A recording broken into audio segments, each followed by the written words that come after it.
Salut la famille, c'est Akina sur le Front Médiatique et nous sommes le mercredi 25 août 2021 et je suis heureux de vous retrouver pour une nouvelle série. Cette série sur laquelle on va travailler, c'est le contrôle mental. Et pour ce premier épisode, nous avons le plaisir et l'honneur d'avoir avec nous deux invités exceptionnels. Tout d'abord, Ariane Billeran. Bonsoir Ariane. Bonsoir, bonsoir à tous. Merci pour l'invitation. Eh bien, un grand merci à toi d'avoir répondu présent à notre invitation. Et aussi, nous avons la chance d'accueillir une chercheuse, une journaliste indépendante d'investigation que nous avons accueillie il y a déjà quelques mois. C'est Dondé Bamos. Bonsoir Dondé. Bonsoir. Merci vraiment à vous d'être là. Donc, on va parler de contrôle mental, on va parler des origines, du projet et des méthodes. On va vraiment approfondir ça au cours des 2 prochaines heures. Et pour introduire notre échange, je rappelle qu'évidemment, nous sommes dans une période de sidération actuellement, dans laquelle il est difficile de comprendre les logiques et les dynamiques en cours à l'échelle de la société. Et selon nous, il est nécessaire donc de faire un pas de côté et de regarder l'histoire pour comprendre les origines de ce que nous vivons actuellement. Il existe en fait bien une cohérence dans la dynamique actuelle qui s'inscrit dans l'idéologie des élites d'hier et qui continue dans les élites d'aujourd'hui. Et donc cette suite logique, c'est l'idéologie de l'eugénisme. Donc on va essayer de répondre à des questions ensemble ce soir au cours de cet échange avec Dondé Bamos et Ariane Billeran. Donc quel est le projet eugéniste? Quelle forme a-t-il prise? Quelles méthodes sont mises en œuvre? Et enfin aussi pour agir, quels sont nos leviers d'action? Voilà autant de questions auxquelles nous allons tenter de répondre ce soir. Donc je me permets de rappeler que Ariane Billeran, tu es normalienne, psychologue clinicienne, docteur en psychopathologie, chargée de cours à l'université, auteure, conférencière et consultante.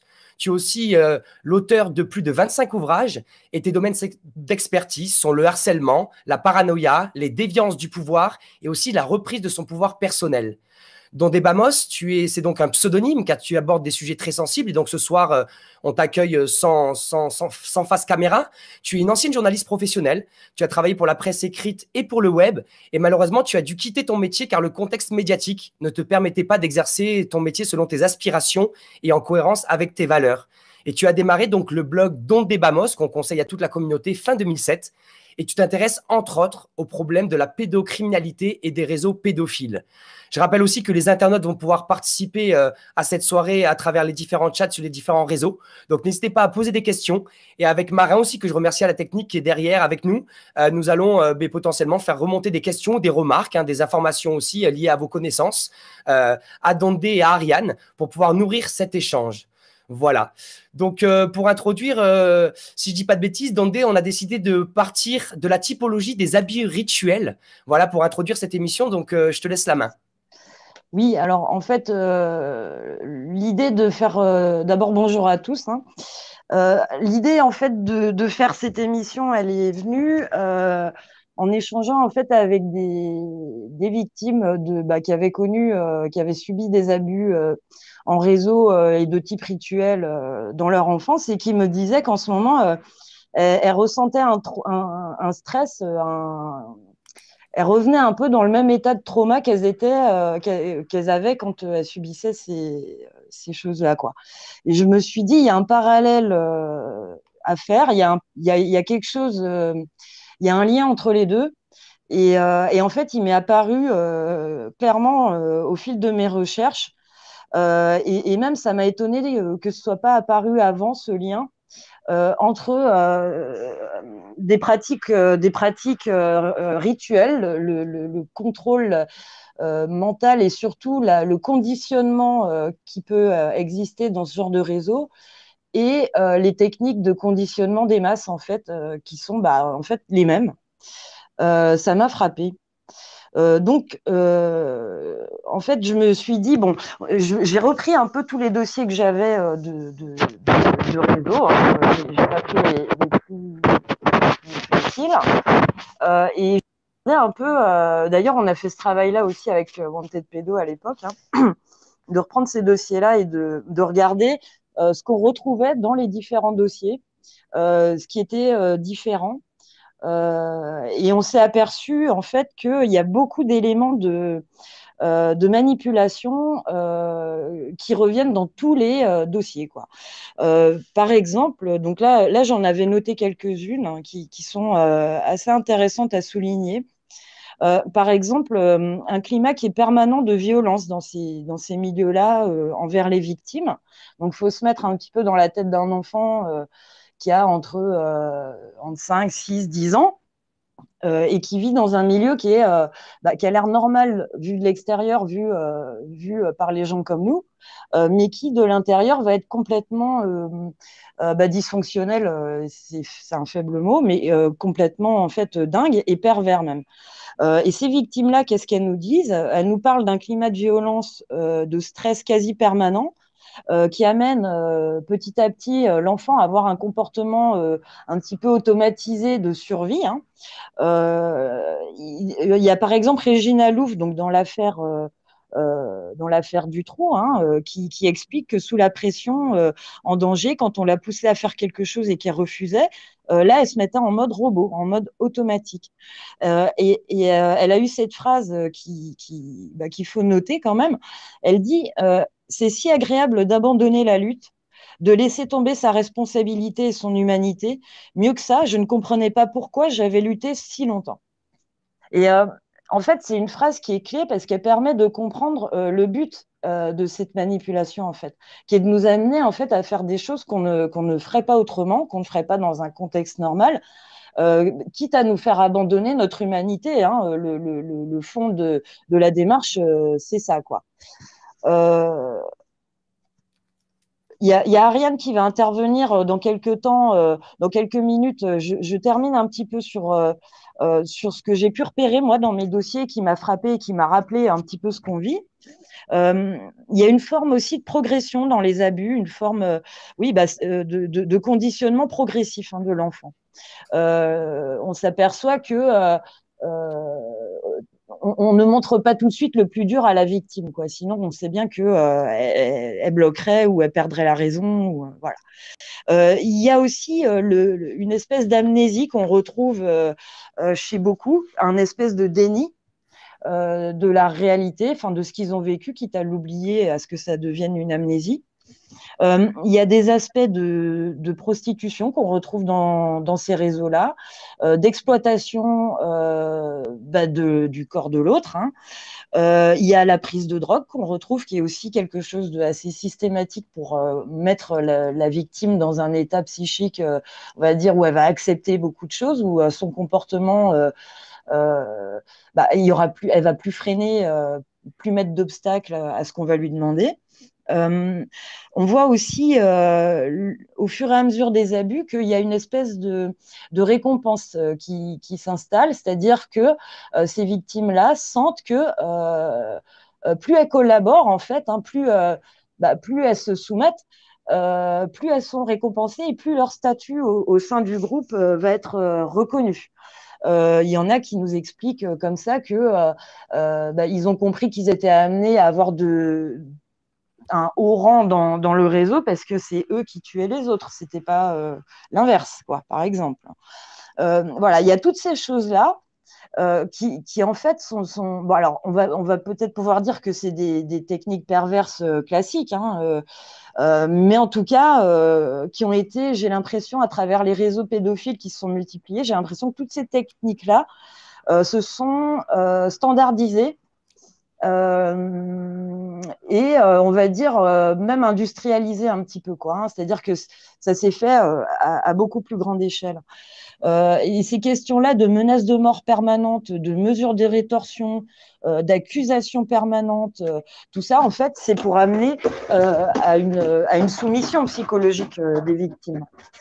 Voilà. Donc, ce schéma-là, en fait, m'est apparu assez clairement. Et je me suis dit, voilà, d'où ça vient que on retrouve tous ces éléments-là de manière systématique, et que ce soit dans les réseaux américains ou dans des réseaux européens.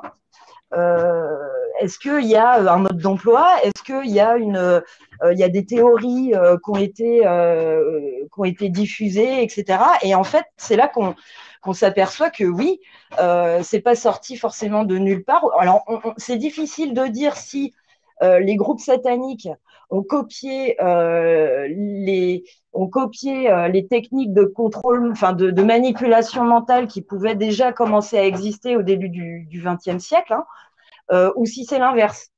C'est un peu difficile à dire de manière précise. on arrive après, du coup, à regarder d'un petit peu plus près, bon, ces techniques-là de programmation, en fait, d'où est-ce qu'elles sortent, qui a mis ça sur le tapis.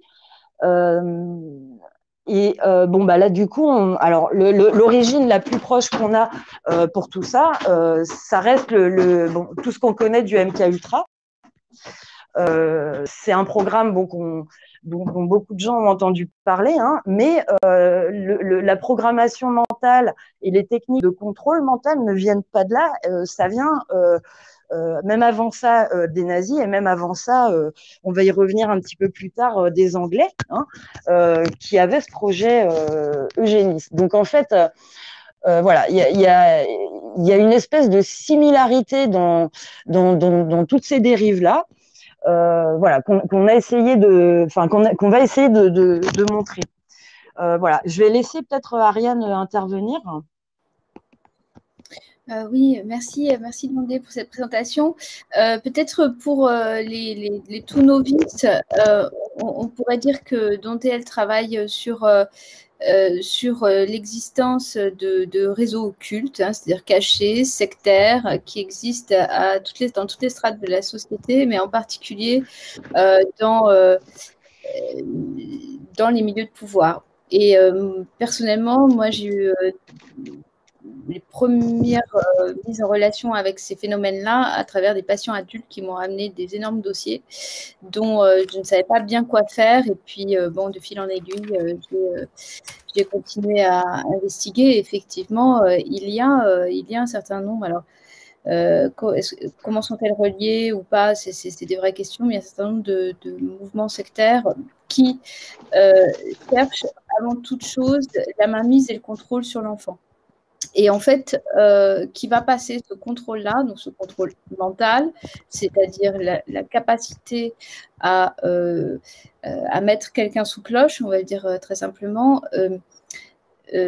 passe par un certain nombre de procédés qui sont des procédés qui en psychologie sont de l'ordre du traumatisme, c'est-à-dire le choc à l'intégrité.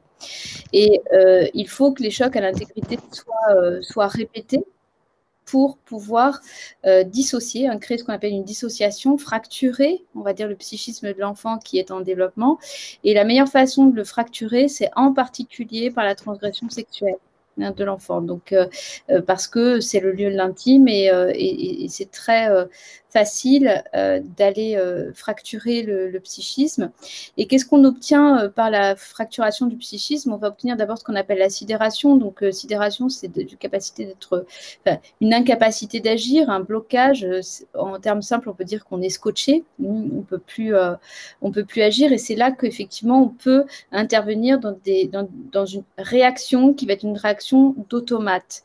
Il faut ajouter à ça que finalement, ce que cherchent des bourreaux dans ce genre de secte, hein, c'est le conditionnement absolu de leurs disciples. Donc, plus ils sont pris tôt, mieux c'est, évidemment, pour eux. Et c'est-à-dire, c'est aussi les amener à faire ce qu'on veut qu'ils fassent.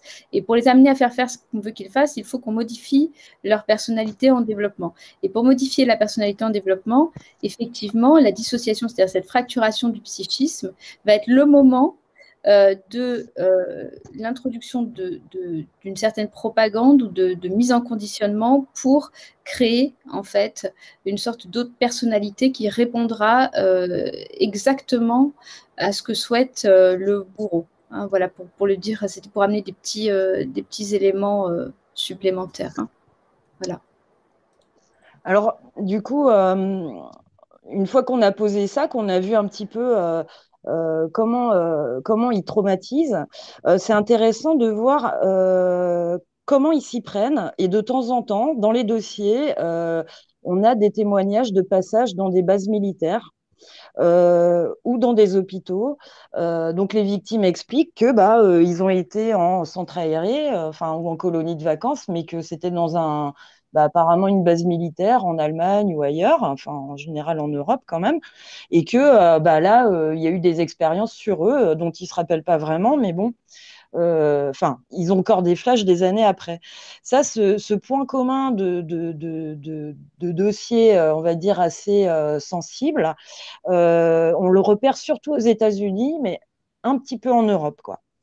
Donc, il y a une victime du réseau, une autre victime du réseau du trou qui s'appelle Anneke Lucas, qui, elle, a essayé de comprendre un petit peu tout ce qui s'était passé et qui explique justement qu'elle a été envoyée, elle, en Allemagne plusieurs fois pour être entraînée dans des laboratoires.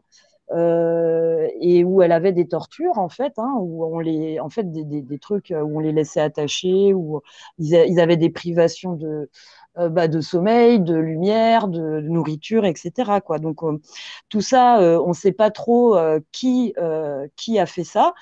Bon, et elle explique aussi dans le réseau belge. Donc il faut savoir que le réseau du trou, bon, il y en a beaucoup qui connaissent, mais pour le grand public, ça reste une affaire de prédateurs isolés. En réalité, il faut savoir que Dutroux était un fournisseur d'un réseau, au-dessus de lui, il y avait beaucoup de monde, notamment des politiques, des aristocrates, des patrons de grandes entreprises. Et donc, Anneke Lucas, elle explique que le ministre, en fait, qui était à la tête du réseau belge, s'était entouré de spécialistes de la torture. Et donc, il participait, hein, ce gars-là. Donc, je ne vais pas citer son nom là maintenant, mais il est pas difficile à retrouver. Il est mort. Donc, ce gars-là participait complètement aux abus. Il était apparemment quand même un des gros pontes du réseau et il a été ministre pendant des années en Belgique. Et donc, il s'était entouré donc de spécialistes de la torture et elle dit il y avait des ex-coloniaux belges qui étaient revenus du Congo une fois que le pays avait finalement retrouvé son indépendance en 62. Et au Congo, ces Belges avaient torturé les esclaves congolais et leurs tactiques macabres étaient expérimentées sur les enfants du réseau. Elle explique qu'il avait également des experts en psychologie internationale qui ont transmis les techniques de lavage de cerveau développées au cours du Troisième Reich. Donc, en fait, on se dit, bah mince, est-ce que les réseaux pédophiles, ce ne seraient pas aussi des moyens de tester des techniques de perversion de l'humain, de déshumanisation, hein, bon, en plus de ça, on parle de réseau rituel, mais bon, l'aspect rituel, souvent, c'est un peu plus folklorique qu'autre chose, faut le dire, hein, même si ça finit avec des meurtres. Mais on a des costumes des fois, pas toujours. Des fois, ça parle en latin. Des fois, on ne sait même pas quelle langue c'est. Bon, des fois, bon, bref, je ne vais pas rentrer dans les détails, mais il y a pas un folklore défini. On a l'impression que c'est surtout pour impressionner, un petit peu comme quand on rentre dans un tribunal, qu'on a les juges là sur leur estrade avec leurs costumes, avec le bling-bling, etc. C'est de la mise en scène, en fait. Mais le fond derrière ça, bah, en fait, il est peut-être beaucoup plus basique que ce que ne laisse penser le décorum. Voilà. Donc, ces aspects programmation qu'on retrouve dans les réseaux pédophiles et dans les sectes, hein, d'ailleurs, on va un petit peu en parler plus tard, on les doit à un système qui est clairement en fait pyramidal, comme beaucoup l'ont noté. Les réseaux sataniques, en fait, ont toujours des chefs, des fournisseurs, etc., comme dans toutes les sectes où il y a un gourou, etc. D'ailleurs, sur les sectes, je pense que les sectes servent de laboratoire. Alors, pour tester différents trucs, hein, mais tester des techniques de manipulation des masses, c'est certain. Des manipulations des individus, a priori, c'est certain aussi. Bon, alors, il y a du blanchiment d'argent. Bon, on a même eu du trafic d'uranium, hein, dans l'affaire du temple solaire. Bon, ça peut aller loin. Ça sert à cacher beaucoup de choses, les sectes. Puis, c'est très pratique. Ça sert de front et puis on ne voit pas derrière la main des renseignements. Pourtant, moi, je cherche le contre-exemple. En fait, je cherche un exemple en fait aujourd'hui de secte où il n'y a pas de gens des renseignements dedans, en fait, parce que quand on regarde de près, elles y sont toutes, quoi. Hein. Je me suis amusée à faire une petite liste, mais qu'on prenne ou l'Ordo Templi Orientis, ou le Temple solaire, par exemple, ou la secte Aoum, ou même la scientologie. Tout ça, c'est créé par des mecs des renseignements. Voilà. Donc, pourquoi à quoi ça sert ces manipulations? Tout ça, c'est intéressant d'aller regarder en fait de plus près, alors sans sombrer dans des théories non plus complètement hallucinantes, parce qu'il y en a aussi qui courent. Mais bon, voilà, on a des groupes assez inquiétants. Il y en a même un qui s'appelle donc l'Ordre des Neuf Angles, par exemple. Alors lui, il se revendique carrément nazi et sataniste, et alors il revendique d'infiltrer l'armée, il revendique d'infiltrer les renseignements, etc. Mais alors, on ne sait jamais trop dans ces cas-là qui infiltre qui à la fin, mais bon, voilà, il y a un truc très poreux entre les sectes qui servent en fait je pense, à faire des ballons d'essai de différentes techniques, de différentes stratégies, voire de déstabilisation aussi, mais bon, ça c'est un autre sujet. C'est très poreux entre ces services de renseignement-là et en fait tout ce qui est réseau plutôt satanique, qui eux aussi sont complètement voilà, infiltrés.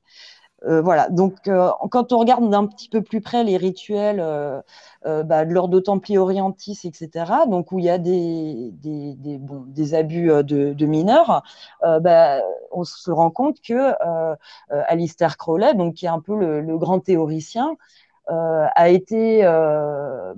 travaillé pour les renseignements anglais, hein, et il a été en contact avec un petit peu tout l'occultisme allemand du début du XXe siècle, quoi. Les Theodor Reuss, les Steiner et compagnie, enfin voilà. Donc en fait, on s'aperçoit que tous ces petits milieux, en fait, c'est un petit milieu à l'origine. C'est pas beaucoup de gens. Je peux faire un tout petit. Oui, vas-y.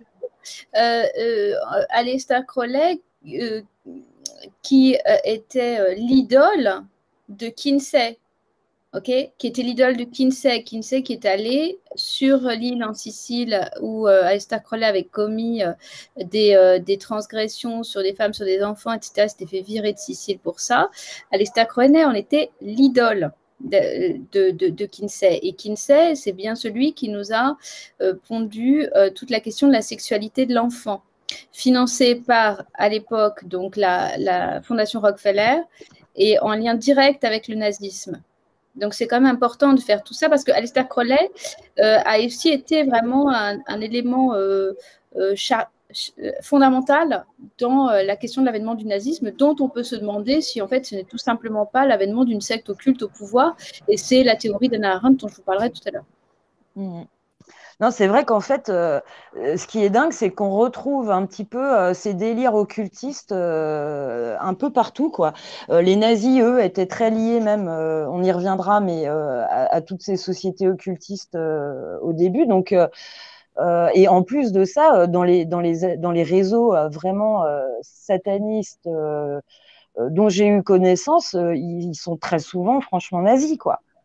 On me raconte des saluts hitlériens, ce genre de trucs, le décorum croix gammée et compagnie dans les rituels des fois, quoi. Donc il y a quand même une communauté de pensée, on va dire, assez inquiétante, quoi. Bon, on va revenir un petit peu plus tard sur ces détails-là, mais pour en revenir à ce que c'est le contrôle mental, donc il y a cette notion de programmation et de conditionnement qui est claire, et donc il y a aussi tout ce qui passe par les moyens de communication de masse.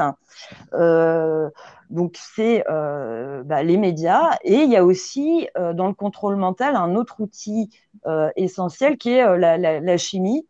Donc que ce soit dans les aliments ou les médicaments ou autre chose peut-être plus d'actualité, mais tous ces éléments-là sont utilisés aussi pour contrôler. On le voit dans le MK Ultra. Les nazis aussi ont testé des drogues et la chimie et les médias pour conditionner les foules.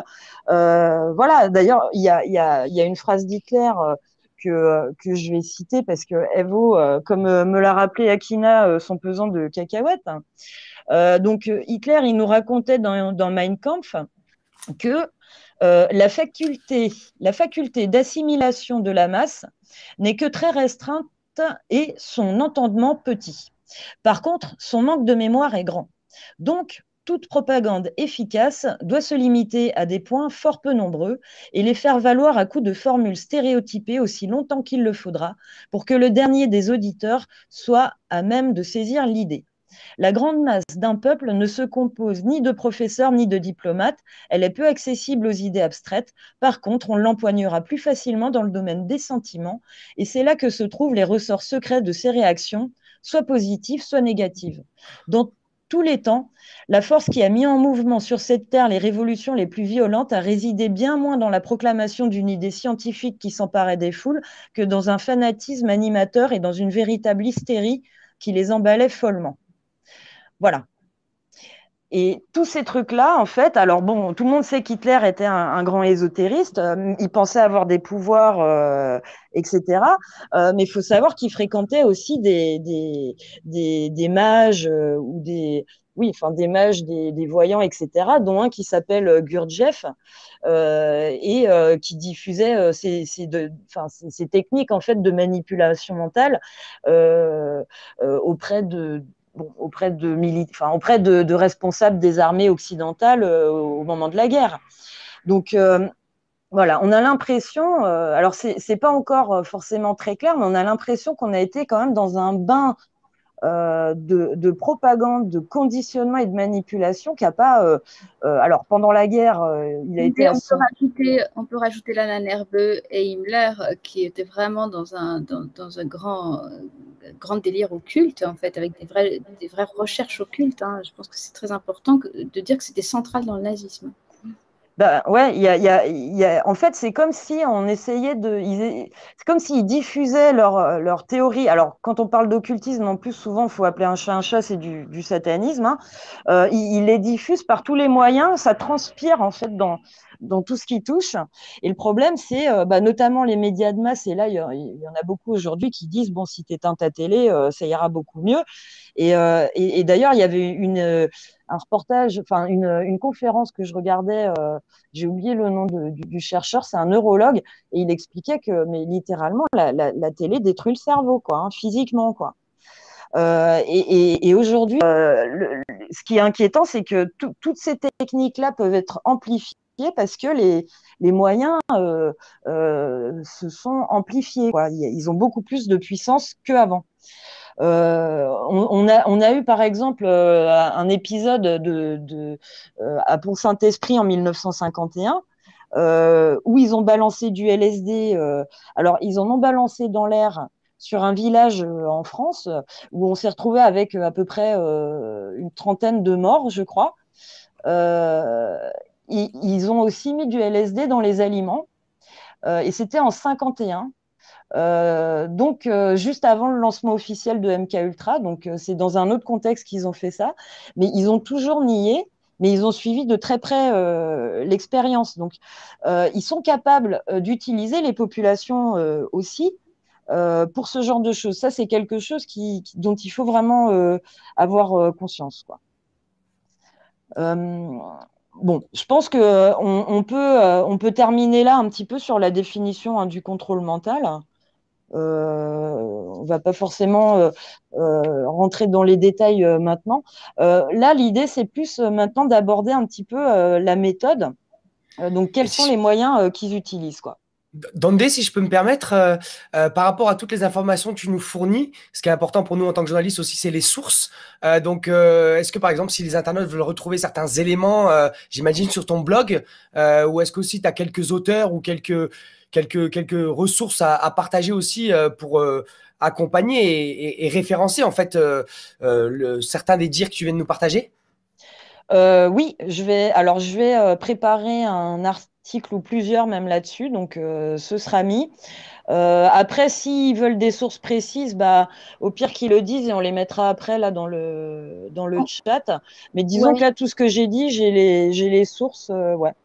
Ouais. On peut dire dans le chat, on a mis le site de Judith Reisman qui a fait un travail absolument extraordinaire, on va dire, à partir de Kinsey, hein, sur la question de la sexualisation des enfants et finalement les mensonges scientistes et comment ils ont été orchestrés. Et ça, c'est extrêmement important parce que des enfants aussi ont fait partie des expériences sexualisées et transgressive de toute cette équipe Kinsey qui aujourd'hui est reconnue par l'ONU et par l'OMS. Donc c'est quand même Et c'est à important. lui qu'on doit l'éducation sexuelle. Voilà, et dans les standards pour l'éducation sexuelle en Europe, qui en fait ne comportent absolument aucune référence réellement scientifique du côté de la psychologie de l'enfant ou de la pédopsychiatrie, en fait c'est un référencement tautologique, c'est-à-dire que ça renvoie à Siecus, qui était l'organe de pédagogie sexuelle de Kinsey. Et là-dedans, on va retrouver toujours les mêmes personnes, en fait, et on va retrouver les mêmes discours. Et donc, c'est très important. Alors, elle a été introduite en France par Ida Belgoul et Marion Sigaud.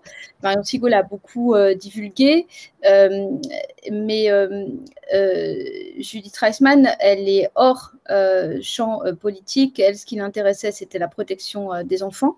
Et donc, ça a été de refaire tous les liens et toutes les ramifications historiques à partir de là. Et on retombe encore une fois sur le nazisme. Et elle a fait un article l'année dernière avant de décéder qui est sur justement qui organise la pandémie et quels sont les liens entre l'OMS et finalement toute cette affaire. C'est important parce que Anneke Lucas, qu'a cité Dondé, en fait, a à un moment donné aussi parlé de la question de la sexualisation des enfants et des droits sexuels comme étant l'un des projets qu'elle avait rencontrés dans les sectes qu'elle avait subis.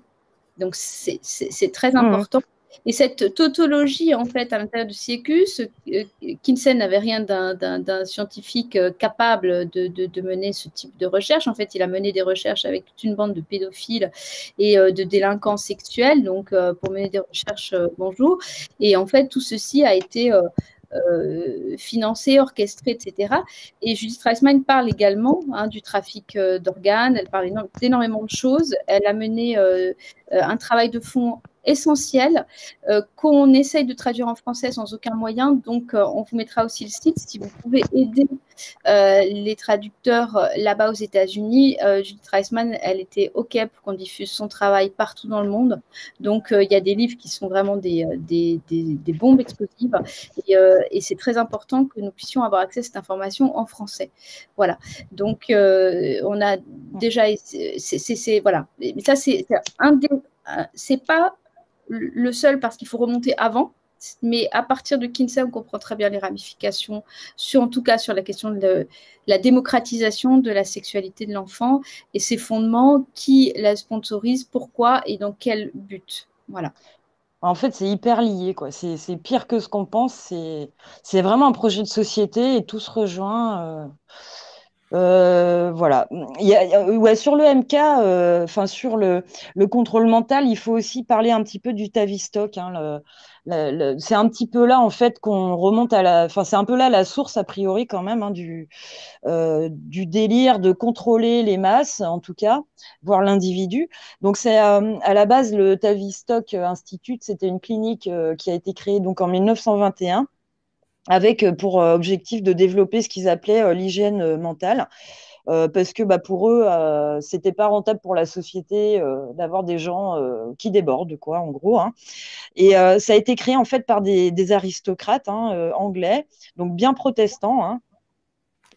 Et ils ont commencé les études du comportement des gens dans les groupes et les mécanismes de défense face à l'ingérence. Alors, on était un petit peu dans un contexte finalement de guerre qui montait, mais bon.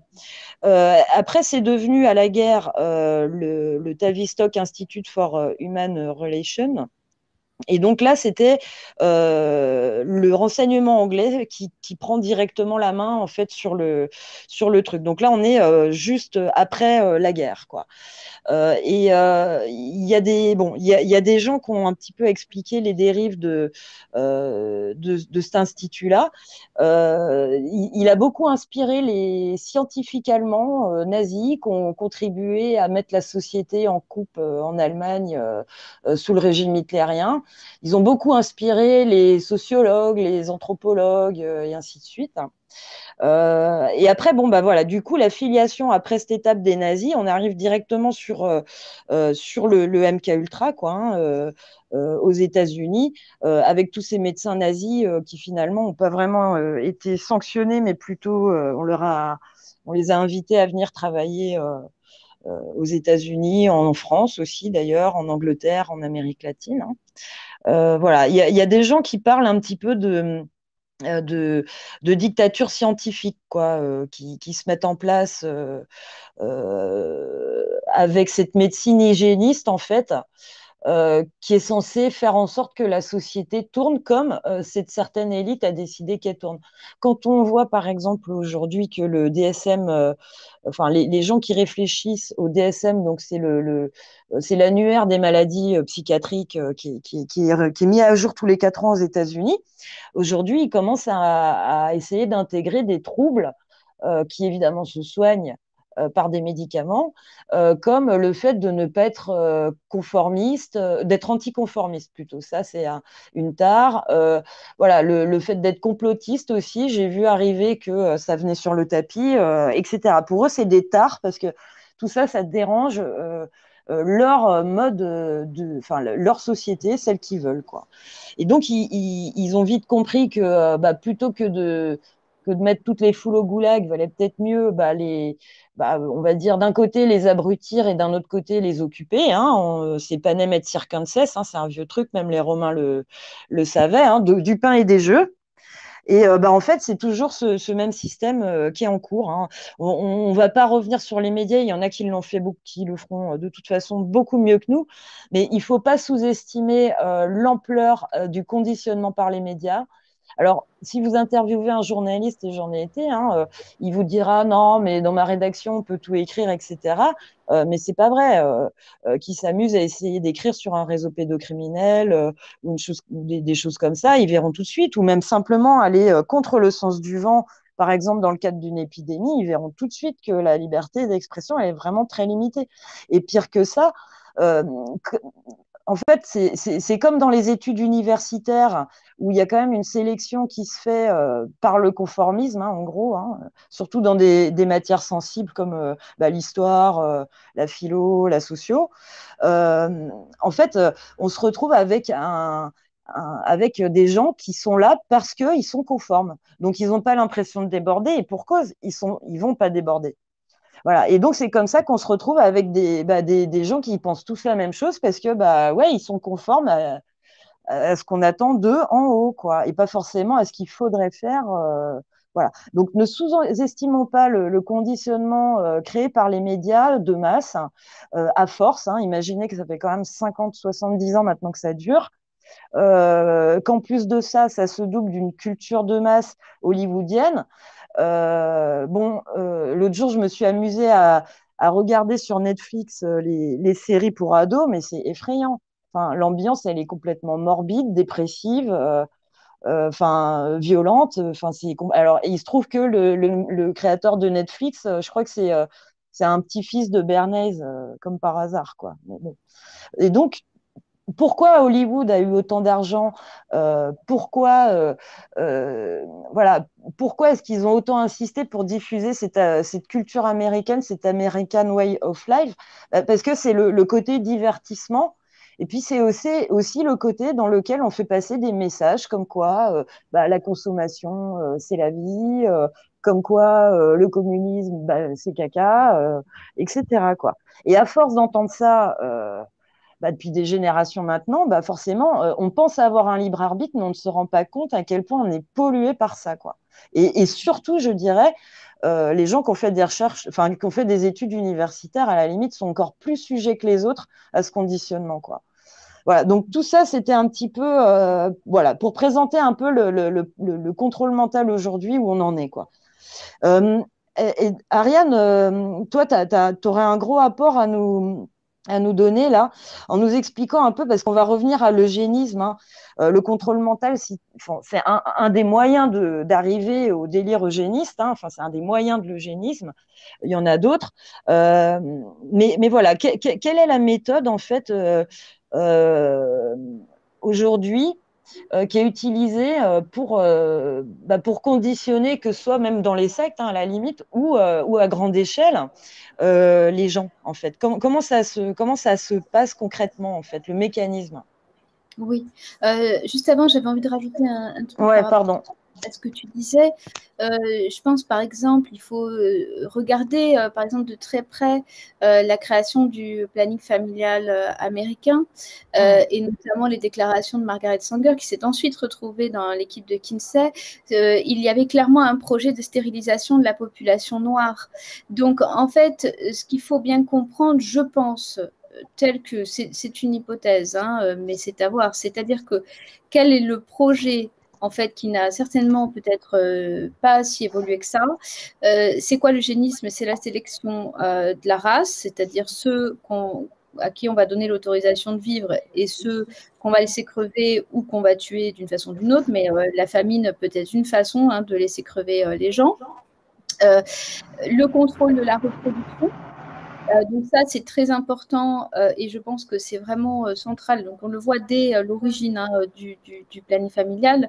Non pas qu'il ne faille pas que les femmes puissent avoir des moyens de contraception, c'est pas ce que je suis en train de dire. Ce que je suis en train de dire, c'est que la question était de contrôler la reproduction d'une population pauvre dont on ne veut pas.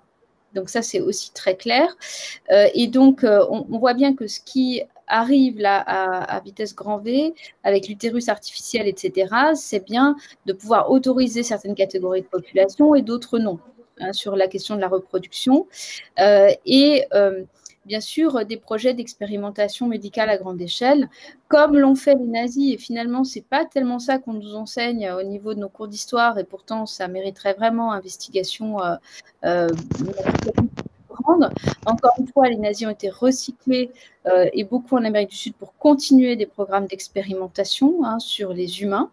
L'idée étant donc à la fois d'accéder à l'immortalité pour certains, l'immortalité du corps, et en même temps de pouvoir créer une espèce de surhomme qui serait bien supérieur aux autres. Et donc, je pense il faut bien intégrer tout ça ensemble, hein, et bien sûr, donc la prise de possession psychique, encore une fois, donc je renvoie aux travaux de Judith Reisman qui va aussi expliquer comment les nazis, en fait, avaient vraiment intégré la pédophilie dans leur pratique pour pouvoir prendre le contrôle des esprits dans les endoctrinements. Donc, ça, c'est très important. Au niveau des méthodes, ce sont des méthodes de harcèlement. De façon plus générale, moi, je ne vais pas forcément rentrer dans les méthodes des sectes en particulier, parce que ça, c'est vraiment Dondé qui étudie tous ces dossiers, même si moi, j'ai vraiment eu l'occasion d'avoir accès à beaucoup de dossiers aussi. Mais disons que les méthodes de harcèlement, elles vont d'abord se fonder sur la répétition et de la propagande de slogans et de mêmes choses en boucle, de façon à ce que l'esprit soit un petit peu marqué au fer rouge par cette répétition et que ces slogans, si possible, puissent ne pas pouvoir être pensés. Donc, il faut que ce soit des choses qui anesthésient un petit peu la pensée. Et donc, ça fonctionne essentiellement sur des messages paradoxaux. Et c'est-à-dire, on va vous dire quelque chose, un terme, et puis le contraire, soit dans la même phrase, soit dans la même expression. Malade asymptomatique, par exemple. C'est quelque chose qui est paradoxal. Donc, il faut manier tout le temps le paradoxe pour sidérer la pensée chez l'autre. Et également, dans ces méthodes de manipulation de masse, il faut toujours que l'information soit en perpétuellement renouvelée. C'est ce qu'Hannah Arendt appelle le mouvement perpétuel, c'est-à-dire qu'il faut toujours qu'il y ait une somme d'informations absolument éprouvantes pour l'esprit, qu'il n'arrive plus à se les approprier. Donc, c'est l'immédiateté de l'information et en même temps qu'elle soit toujours extrêmement renouvelée et si possible contradictoire d'une semaine à l'autre ou d'un jour à l'autre, de façon à ce qu'on n'arrive plus à faire les liens.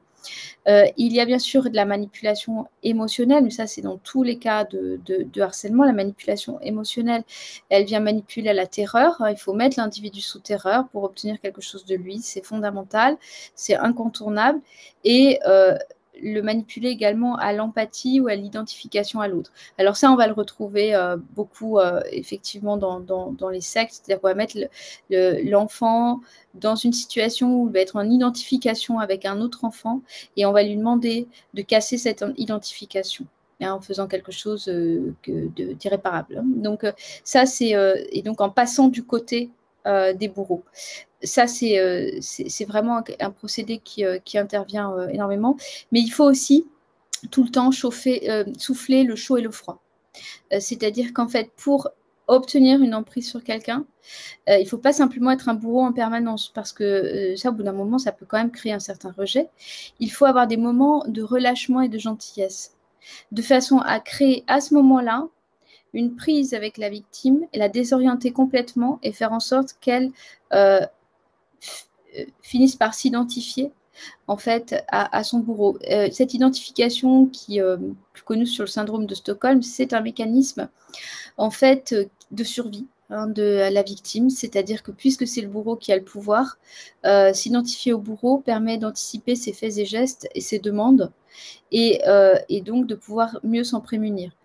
Donc cette identification, elle a bien sûr un effet pervers, c'est qu'ensuite il va y avoir un soutien, une protection de son bourreau parce qu'il y a un autre mécanisme qui intervient, c'est une sorte d'empathie pour la souffrance du bourreau, souffrance que lui-même éprouve, mais que précisément il ne contacte pas, sinon il ne serait pas bourreau des autres, et qu'il fait vivre aux autres. Pareil, mécanisme aussi de voir sa souffrance dans l'autre. Et la victime, elle prend cette souffrance-là et elle devient en empathie, elle devient empathique en fait avec son bourreau. Et ça, c'est aussi un autre problème, c'est la protection du gourou de la secte par les adhérents de la secte. Alors, bien sûr, on peut rajouter, il y a tellement de techniques, mais que les techniques fondamentales se créent dans le langage. Il faut modifier le langage pour permettre un conditionnement sectaire, c'est-à-dire modifier des représentations qui passent du monde et de la réalité, qui passent par notre accès à un langage commun. Il faut que ce langage soit modifié. Et donc, c'est vrai que dans toutes les sectes, il va y avoir un langage propre. Et cette modification de langage qui va passer notamment par des néologismes, c'est-à-dire la création de nouveaux mots censés identifier des nouvelles réalités, crée des perturbations de l'esprit et un conditionnement qui fait que la victime ne pourra sortir de la secte qu'une fois qu'elle aura déconstruit en fait tout ce langage d'identification. C'est exactement ce que les nazis ont mis en place, bien sûr, et que Klemperer avait identifié. Et notamment, ce langage, c'est un langage qui vise à désubjectiver. Donc, on peut avoir des nous inclusifs, on ne sait pas trop qui ça inclut, mais le jeu n'existe plus trop. On peut avoir un vocabulaire qui va personnifier des objets, c'est-à-dire faire des objets des personnes et dépersonnifier des personnes, objectiver des personnes, faire des personnes des objets. Enfin, voilà. Donc, il y a énormément de techniques de manipulation dans le langage. Vraiment, la principale, c'est de donner l'apparence d'un raisonnement tout en fait n'ayant aucune preuve de ce qu'on avance, en recréant une autre réalité, et en même temps avec un raisonnement qui est faux, qui va s'abstraire du principe de non-contradiction, c'est-à-dire ce qui est vrai ne peut pas être faux en même temps. Ce qui est vrai est vrai et ce qui est faux est faux. Et donc ça, ce sont des techniques systématiques qu'on va retrouver. Et c'est vrai que, de toute façon, je l'ai déjà dit, au niveau de ce qui s'est passé cette année, on retrouve des techniques de cet ordre-là. Voilà, alors peut-être on peut rajouter que la pathologie, la pathologie maladie mentale d'un gourou de secte, en général, c'est la paranoïa. Donc, en fait, c'est une folie qui est contagieuse, c'est une folie qui va fonctionner à l'idéologie et qui va emmener d'autres dans son délire. Au niveau de la psychopathologie, c'est-à-dire comment fonctionnent les maladies mentales, la paranoïa, à terme, finit par rendre schizophrène. C'est-à-dire que, en fait, il y a dans les psychoses 2 types de délires de persécution, qui d'ailleurs, très curieusement, sont aujourd'hui complètement confondus dans le DSM. C'est-à-dire qu'en fait, on confond le bourreau et la victime, c'est quand même assez intéressant. Donc, ce fameux manuel de psychiatrie américain. Tous les délires de persécution ne se ressemblent pas. Et la schizophrénie est une maladie mentale qui fonctionne sur justement la fameuse dissociation. Alors, schizaine, ça veut dire diviser, c'est-à-dire que la personne est divisée à l'intérieur d'elle-même et en général peut avoir des conduites suicidaires, d'automutilation, entendre des voix, avoir des hallucinations, c'est-à-dire la personne devient extrêmement poreuse à son environnement et introjecte également la personnalité du bourreau. Donc ça, c'est Racamier qui avait déjà commencé à pointer ça, psychanalyste, que la paranoïa rend schizophrène. Et ce qui fait que quand on a des paranoïas de masse aussi, on a sur des groupes ou plus des peuples, hein, le moment où effectivement la paranoïa va être au contrôle, eh bien il va y avoir énormément de passages à l'acte suicidaire et de pétage de plomb sur un mode schizophrène. Donc ça, c'est quand même une recrudescence de ce type de pathologie mentale. Mais on voit exactement la même chose dans des entreprises, hein, quand ça devient totalitaire et sectaire également. Et concernant les entreprises, il y en a beaucoup qui ont un nouveau langage. Où quand on rentre, on ne comprend rien dans les 5 minutes dans les locaux de ce qui est dit. Hein. Donc voilà, je crois que j'ai un petit peu fait le tour. Dondé, si tu veux poursuivre. Tu peux intervenir si tu veux, Dondé, mais on n'entend pas ton micro. Voilà. C'est bon? Oui, Oui, en c'est bon. fait, on sent bien qu'en fait, l'idée derrière, c'est d'empêcher d'agir, d'empêcher de penser, d'être maître un petit peu, comme il disait, hein, l'autre, maître des horloges. Comme ça me fait penser un petit peu à l'Église qui disait qu'elle voulait régler la vie des gens de la naissance à la mort. Et c'est vrai que du baptême à l'enterrement, en fait, l'Église était derrière, quoi. Et c'est le propre de toute bonne dictature ou tout bon, ouais, tout bon dirigeant paranoïaque d'essayer de contrôler absolument tout, quoi. C'est vrai que quand on va peut-être revenir un petit peu là du coup sur mon histoire de nazi parce que c'est un peu le fond du problème. C'est-à-dire que toutes ces méthodes-là, en fait, elles ont pas été, elles ont été travaillées par les nazis, en fait. On s'aperçoit qu'en fait, après le Tavistock, il y a quand même un certain nombre de médecins en Allemagne qui ont repris les délires du Tavistock sur le contrôle de la population. Il y a eu, par exemple, l'école de Francfort, en fait, qui a créé, qui avait tout un département de sociologie avec un département qui a travaillé sur la musique. Et il voulait, par exemple, travailler sur la musique alors, c'est Théodore Adorno qui disait ça, pour programmer une culture de masse comme une forme de contrôle social extensif qui pourrait dégrader ceux qui la consomment. Voilà, c'était un des sujets sur lesquels, par exemple, il travaillait. Après, ce qui est assez amusant, enfin assez inquiétant, c'est de voir que aux États-Unis aussi, ils ont repris les délires du Tavistock dès 1944. Et à partir de là, en fait, il y a la création de la World Federation for Mental Health, donc la Fédération mondiale de la santé mentale. Donc, ils commencent du coup à mettre un petit peu, à normaliser ce que c'est que la santé mentale et surtout comment on va la soigner, quoi.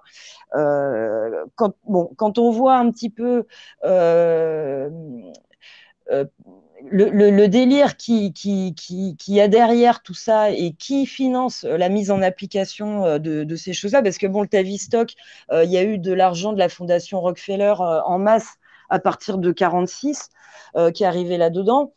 Il y a eu des psychiatres, des militaires américains qui ont été formés au Tavistock. Un des militaires, par exemple, qui a créé la World Federation for Mental Health, c'est John Rawling Rees, en fait, qui a dirigé aussi le Tavistock juste avant.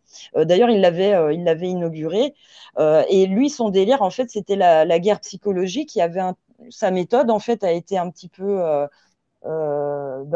diffusée. Ça s'appelait la méthode RIS et c'était un petit peu un délire de contrôle fasciste de la société et il se projetait dans le futur, lui. En plus, il voulait mettre en place tous les systèmes pour contrôler les gens aujourd'hui, mais surtout dans les 30-40 ans à venir, quoi.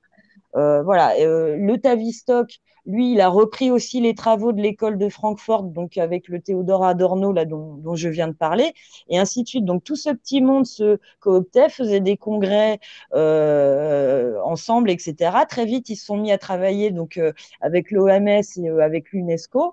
Voilà. Et après les nazis, bon, ils ont carrément standardisé toutes ces méthodes aux États-Unis, quoi. Voilà, donc ça c'est quand même assez marquant. Alors l'étape des nazis, elle est pas mal parce qu'il y a quand même un tas de médecins qui ont travaillé dans le MK Ultra et qui ont été aussi impliqués dans les expériences en Allemagne, quoi. Voilà. Euh, il y a aussi tout ce qui est les aspects occultistes en fait des nazis qui étaient en fait donc le surhomme, hein. C'était aussi donc comme a dit Ariane tout à l'heure d'éliminer tous les faibles, etc. Donc s'ils ont employé des moyens de la sociologie, des moyens de la médecine, etc. pour contrôler les foules, c'était pas dans un but, on va dire social, quoi. C'était pas pour aider les masses, quoi. Ce qui est inquiétant, c'est de voir le nombre de scientifiques nazis qui ont pu être recyclés à l'étranger. Les chiffres officiels, ils parlent de 10-15 000, je crois, mais il y a des estimations à autour de 60 000. On imagine ce que ça a pu faire derrière, quoi. Alors on dit, on parle de ceux qui ont travaillé en fait sur la NASA, mais il y en a eu beaucoup qui ont travaillé aussi dans la psychiatrie et dans ces domaines-là, quoi. Oui, par exemple, nazi est exfiltré par la Croix-Rouge en Amérique du Sud. C'est un des exemples. Il y avait vraiment des filières d'exfiltration très, très importantes. Ouais, et en fait, moi, ce qui m'avait un peu frappé là en travaillant là-dessus, c'est de voir que donc il y a eu Nuremberg, donc on a eu pas mal de médecins en fait qui ont été condamnés. Enfin, pas mal. Je crois qu'ils sont moins d'une vingtaine au final à avoir vraiment eu des sanctions mémorables. La plupart ont été acquittés ou finalement ils ont eu une peine ridicule. Et c'est en traçant ces gars-là que tu t'aperçois qu'ils ont été sauvés par les États-Unis, quoi. Enfin, c'est un truc juste hallucinant, hein. Ouais, par exemple, il y a Arthur Rudolph. Donc, alors lui, c'était un nazi qui a travaillé sur les V2, donc les missiles allemands, qui a dirigé des travaux au camp de concentration donc de Dora, où ils utilisaient les prisonniers des camps. Et lui, il n'a pas été embêté du tout à Nuremberg parce qu'il a été recruté dès 1946 dans le cadre de Paperclip. Son dossier a été modifié pour enlever les infos dérangeantes. Et après, il a travaillé sur plusieurs missiles. Après, il a été à la NASA. Et il a continué jusqu'à ce que son passé émerge. Et là, il est rentré en Allemagne. Il y en a un autre là qui s'appelle Friedrich Hoffmann. Alors lui, il a carrément testé des agents bactériologiques pour les nazis. Donc il a utilisé des prisonniers dont beaucoup en fait ont été tués, hein. Il a testé par exemple le LSD. Il a testé le gaz sarin. Voilà, sur les prisonniers, et il a été recruté après par la CIA au milieu des années 50, et évidemment il a continué ses recherches. Là c'était dans le cadre de MK Ultra, alors surtout sur le LSD mais pas que, et il a travaillé aussi sur des armes dont l'agent orange qui a fait des ravages au Vietnam et qui est devenu Monsanto et le Roundup, etc. Voilà, c'est un peu, il y a un petit peu une internationale. Alors il y en a un autre qui est pas mal, c'est Otto Ambros, lui, qui a carrément développé le gaz sarin. Alors lui, il a tué des victimes dans plusieurs camps. C'était le chimiste préféré d'Hitler. Il dirigeait un département de recherche d'IG Farben sur le caoutchouc et le pétrole synthétique, qui était dans le camp d'Auschwitz. Et c'était la plus grosse usine d'IG Farben, et c'était donc dans le camp. Et les victimes, elles étaient payées 3 Reichsmark par jour au SS. Donc, il a été condamné à Nuremberg, mais pas tellement longtemps, parce que finalement, l'armée l'a recruté à sa libération en 52, libération qui a été un peu accélérée, pour travailler sur le programme de guerre chimique depuis l'Allemagne. Et en fait, dès son arrestation, il y a des sources qui disent dès son arrestation en 46, il y a des sources qui disent qu'il a commencé à donner des informations aux Américains et que bon, il a continué à travailler avec eux après. Donc, ce gars-là, on le retrouve Otto Ambros qui travaille après comme chimiste dans l'industrie chimique. Il se retrouve même au conseil d'administration de grandes entreprises, comme General Electric en Allemagne ou AEG. Il se balade aux États-Unis de temps en temps pour son travail, etc. Voilà, pas vraiment de soucis. Il a travaillé pour Dow Chemical aussi, ou voilà, pour d'autres sociétés pharmaceutiques, notamment en Allemagne. En fait, quand on prend les médecins nazis qui ont échappé aux fourches vraiment très clémentes de Nuremberg, en fait, on en a une liste. Et quand on les trace, ils ont continué ce qu'ils ont fait chez les nazis, mais après, alors en Allemagne, ou aux États-Unis. Il y en a un aussi qui est pas mal. Alors, lui, c'est Walter Schreiber, ex-chirurgien en chef nazi sous les ordres d'Himmler, membre de la SS, qui a supervisé les assassinats de centaines de prisonniers par des injections létales de phénol, qui a géré la production de gaz sarin et tabac pour l'armée, qui a été recruté via Paperclip pour ses connaissances en matière de guerre chimique et biologique. Il a ensuite travaillé pour MK Ultra et il est notamment passé par le camp King, qui était en Allemagne en fait. Hein. C'était tenu à l'époque par l'OSS. Et après, il s'est retrouvé lui aussi à Edgewood Arsenal, où on a plusieurs médecins du MK Ultra qui sont passés, qui ont fait des expériences sur des soldats notamment qui n'étaient pas au courant, et a priori aussi sur des prisonniers qui n'étaient pas au courant. Donc le Schreiber, il a travaillé sur le projet Bluebird, Artichoke, et après sur MK Ultra qui a fini on ne sait pas trop quand, officiellement en 73, mais rien ne nous interdit de penser que ça continue. Voilà. Son assistant qui était Kurt Blom, lui aussi il est parti, il a travaillé sur le programme de la guerre bactériologique d'Himmler. Donc dès 45, lui il est parti travailler pour l'OSS, pas de souci, quoi, voilà. On pourrait en continuer encore comme ça, c'est hallucinant. On se dit, moi en histoire, j'ai appris que les nazis avaient perdu la guerre. Il se trouve que on ne sait pas qui a perdu la guerre, mais manifestement pas les nazis. Ils ont été recyclés, ils ont mis des costumes cravates. On s'aperçoit après que donc tous ces nazis qui ont émigré un peu partout, parce qu'on les retrouve aussi en Argentine, etc. Quand on les trace, on s'aperçoit que ces nazis-là et les fascistes qui les ont soutenus à droite à gauche, etc., ont été bien pratiques après tout le long des années 40, 50, 60, jusqu'au moins les années 90, pour faire des coups tordus sous faux drapeau.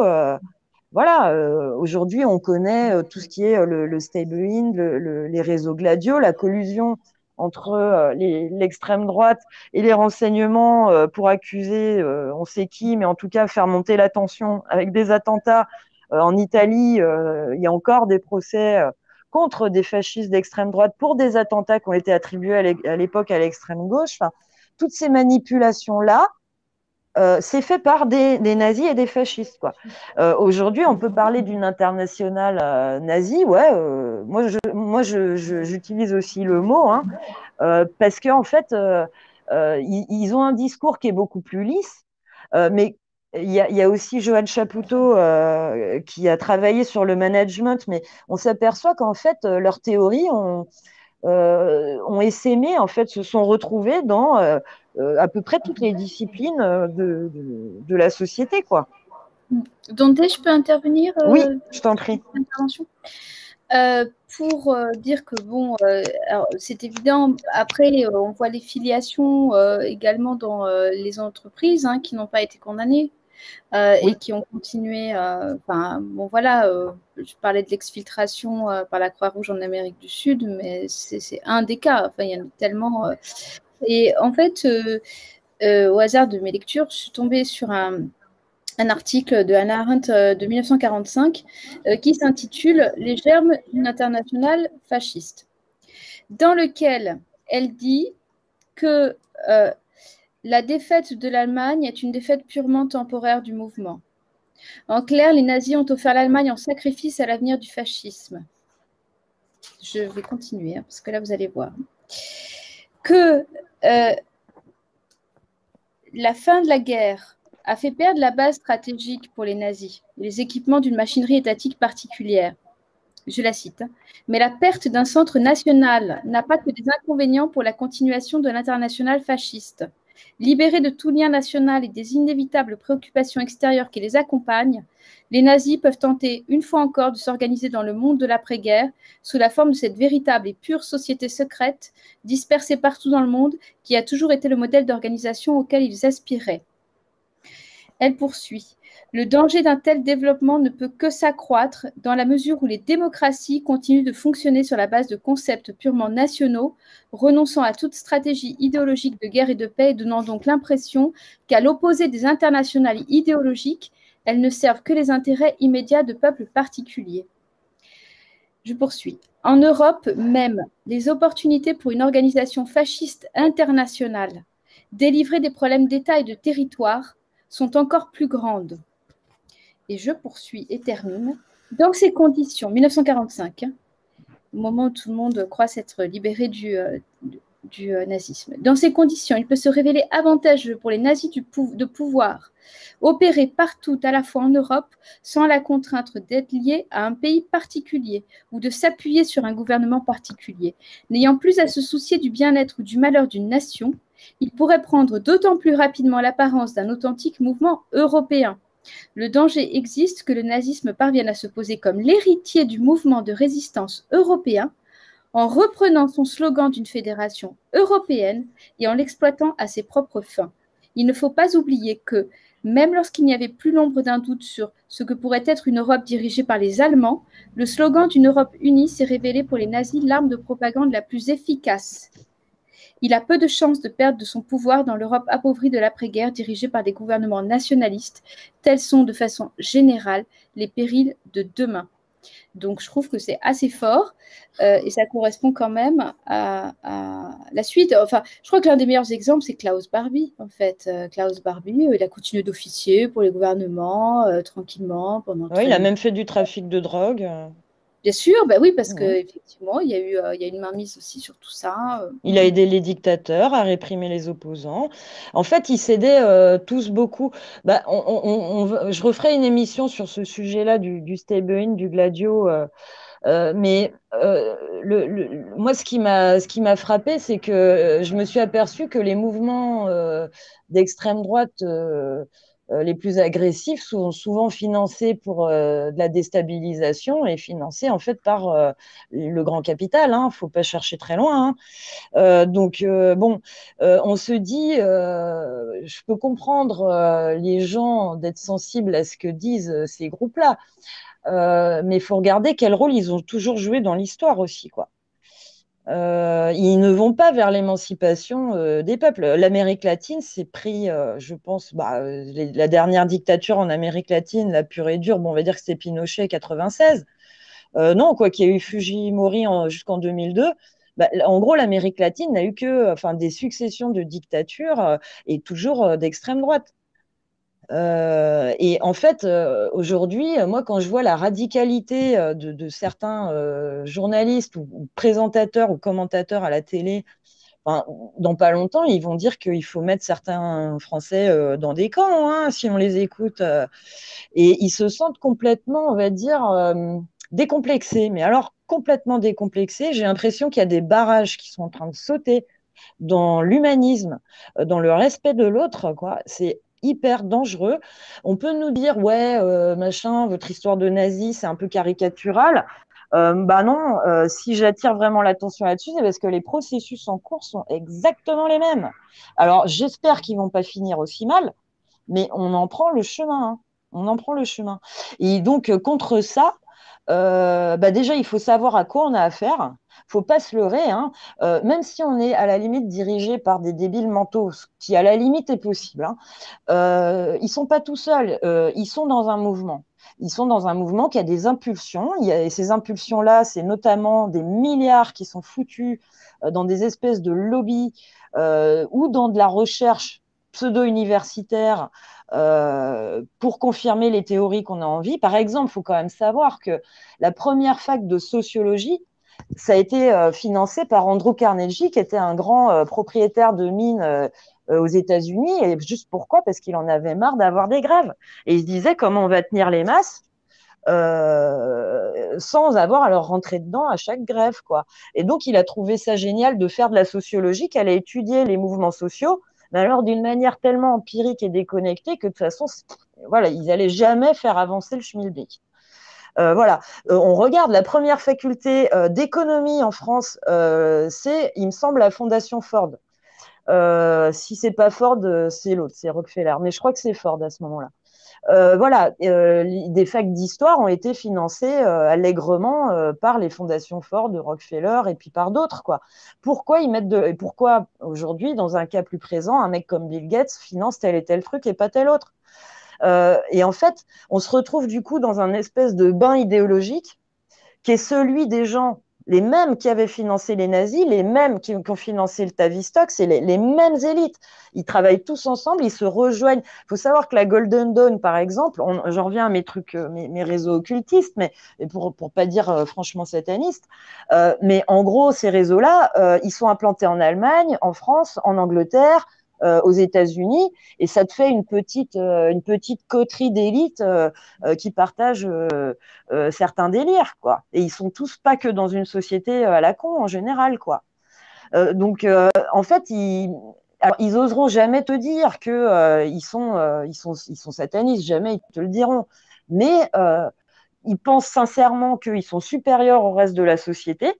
Ils pensent vraiment sincèrement qu'il y a trop de gens sur Terre, ça c'est clair, ils l'ont écrit, ils l'ont dit depuis un siècle maintenant au moins. Voilà, donc il ne faut pas se leurrer, il y a un processus en cours, le même qui était en cours quand les nazis sont montés. Et d'ailleurs l'URSS aussi, hein, parce que bon, l'URSS, qui c'est qui a financé les bolcheviks, c'est pareil, c'est les banques suisses et allemandes, hein, principalement, et autrichiennes. Pourquoi? Voilà, encore une fois, ça reste assez difficile à dire, mais en tout cas, ils y avaient un intérêt. Donc, toute cette déstabilisation, tous ces chamboulements, à chaque fois, ils marquent des pas dans l'histoire. Moi, j'ai l'impression, quand je vois la ténacité qu'ils ont à faire avancer toujours leur même délire et à utiliser en plus ce qu'on appelle la science, voire la médecine, pour justifier leur délire, en fait. Je me dis, là, on n'est pas sorti parce qu'ils vont mettre le paquet et on est arrivé au bout du processus, quoi. Donc aujourd'hui, il faut des armes d'autodéfense. Voilà, il faut comprendre à quoi on a affaire. Il faut aussi se douter que la suite, ils ont un programme, hein, pour la suite. Enfin, on va peut-être pas en parler beaucoup aujourd'hui, mais en gros, ils travaillent sur alors officiellement, ils appellent ça la cartographie du cerveau, hein. C'est le European Brain Project, ou le Brain Project lancé par Obama aux États-Unis. Les Chinois ont aussi lancé le leur. Et il y en a beaucoup qui se disent, en regardant de plus près ce qu'ils ont produit comme puce à mettre dans le cerveau déjà, hein, c'est une puce de Intel là, qui a été présentée il y a 3-4 ans. Et ils se disent qu'il y a eu forcément des expérimentations sur l'humain pour réussir à développer ça, quoi. Le Delgado dont je vous ai parlé au début dans le MK Ultra, lui, il sait contrôler des singes par radiofréquence depuis 1950. Ouais, je sais plus si c'est 52 ou 53, mais c'est par là. Il sait, avec une télécommande, rendre le singe agressif. Enfin, imaginez. En fait, ils savent, ils ont accès à ces technologies-là. Alors, euh, voilà, il faut le savoir, il faut essayer de comprendre où ils veulent aller. Il ne faut pas mettre tout sur le dos de leur bêtise ou de leur ignorance, parce que je pense que c'est beaucoup plus grave que ça, en fait, hein. Voilà. Pour moi, il y a un petit peu tous les voyants qui sont rouges. Par rapport à, moi j'ai interviewé des résistants, enfin, tous les voyants sont au rouge par rapport à la montée d'un totalitarisme qui est forcément destructeur. Et bon, là ils vont commencer, et c'est toujours pareil. Si on prend les nazis, ils ont pas commencé par les juifs, en fait, hein. Ils ont commencé par tuer les handicapés, hein, d'abord. Pendant 10 ans, là, ils avaient mis en place un programme. de stérilisation et même pour les tuer à partir des années, je crois, 37, ils ont accéléré parce qu'il fallait faire de la place dans les hôpitaux pour les soldats. Voilà, c'était le mot d'ordre qui était donné, quoi. Voilà, et bon, et en plus, il faut savoir que l'eugénisme, c'est pas un truc d'allemand, parce que la Société eugéniste internationale, en fait, elle a été créée aux États-Unis, je crois, dans les années 20, en 1921, il y a eu le premier congrès, quoi. Donc, c'est un délire qui était partagé. Il y avait la moitié des États américains en 1933 qui avaient déjà mis en place des politiques eugénistes sur leur sol, quoi. Donc, ce truc-là, quand on parlait de l'autre, Margaret Sanger, qui est la créatrice du planning familial, alors on peut dire oui, ça a permis aux femmes d'accéder à la contraception, oui, très bien, mais à la base, c'était un peu de force qu'elle voulait donner la contraception. Effectivement, elle visait les Noirs en particulier, mais aussi un peu tous les pauvres, hein, et elle comprenait pas pourquoi les gens lui en voulaient de dire ça, quoi. Voilà. Et quand on entend, bah, par exemple, il y a une loi qui est passée où maintenant on peut tuer un bébé jusqu'à la veille de l'accouchement, hein, jusqu'à 9 mois, quoi. Enfin, tout ça pour des raisons psychosociales qui vont être appréciées sur quels critères dans une société qui est déjà malade. Il y a vraiment, j'ai l'impression qu'il y a voilà, toutes ces questions éthiques, toutes ces barrières qui sont en train d'essayer de passer et que certains ont déjà commencé à franchir, hein, clairement. Il faut vraiment se demander pourquoi elles sont là et pourquoi elles ont été remises après toutes les catastrophes, quoi. Voilà. Bon, en gros, c'était un petit peu voilà ce qu'on voulait transmettre aujourd'hui. Je ne sais pas si tu as des éléments, des questions, des remarques, Akina ou Ariane, sur un peu tout ça, quoi. Hein. Moi, personnellement, je trouve que c'est un exposé vraiment passionnant parce que ça permet de prendre du recul et ça permet de comprendre aussi que ce qu'on vit souvent quand on s'informe par soi-même et qu'on a un regard décalé sur toute la gestion de cette crise sanitaire, on a souvent l'impression d'être fou, d'être tellement décalé par rapport aux gens qui nous entourent, qui n'arrivent pas à entendre ce qu'on leur partage. Ça permet de mieux comprendre en fait quel est l'état de sidération, l'état d'hypnose, l'état de harcèlement que subissent ces gens qu'on a en face de nous et qui font, comme on a pu le voir aussi dans ton document ou dans les citations que tu as citées d'Hitler, comment aujourd'hui on peut faire fabriquer, on peut faire croire aux gens qu'un carré devient un rond et qu'un rond devient un carré à travers plein de techniques qu'Ariane a aussi présentées, de répétition, de chaud-froid. Donc ça nous permet potentiellement aussi à la fois de mieux comprendre les techniques dans leur globalité et à la fois d'être plus tolérant par rapport à des gens qu'on rencontre dans nos sphères sociales quotidiennes pour essayer dans des approches très tolérantes et très pédagogiques. Et on se rend compte qu'on va avoir besoin d'énormément de temps aussi pour faire évoluer toutes ces personnes qui ont été traumatisées depuis 1 an et demi à travers cette propagande médiatique qui a pris un temps de cerveau disponible et un espace de l'antenne médiatique qui est colossal, hein, qui n'est jamais arrivé au cours des dernières décennies, de prendre autant de temps pour le même sujet. Voilà quelques remarques. Je vous remercie aussi vraiment pour cette compréhension que vous nous expliquez qu'en fait, ces techniques de contrôle mental sont des techniques qui sont bien plus anciennes que ce qu'on pensait pour quelqu'un de non averti comme moi. Des techniques vous avez parlé de l'Institut Tavistock, qui donc 1920, il y a plus d'un siècle. Excusez-moi. Ouais. Et comment ces stratégies ont été étudiées, financées par de nombreuses fondations. On a souvent entendu les mêmes noms qui sont venus dans les noms de fondations, même s'ils n'ont pas tous été cités.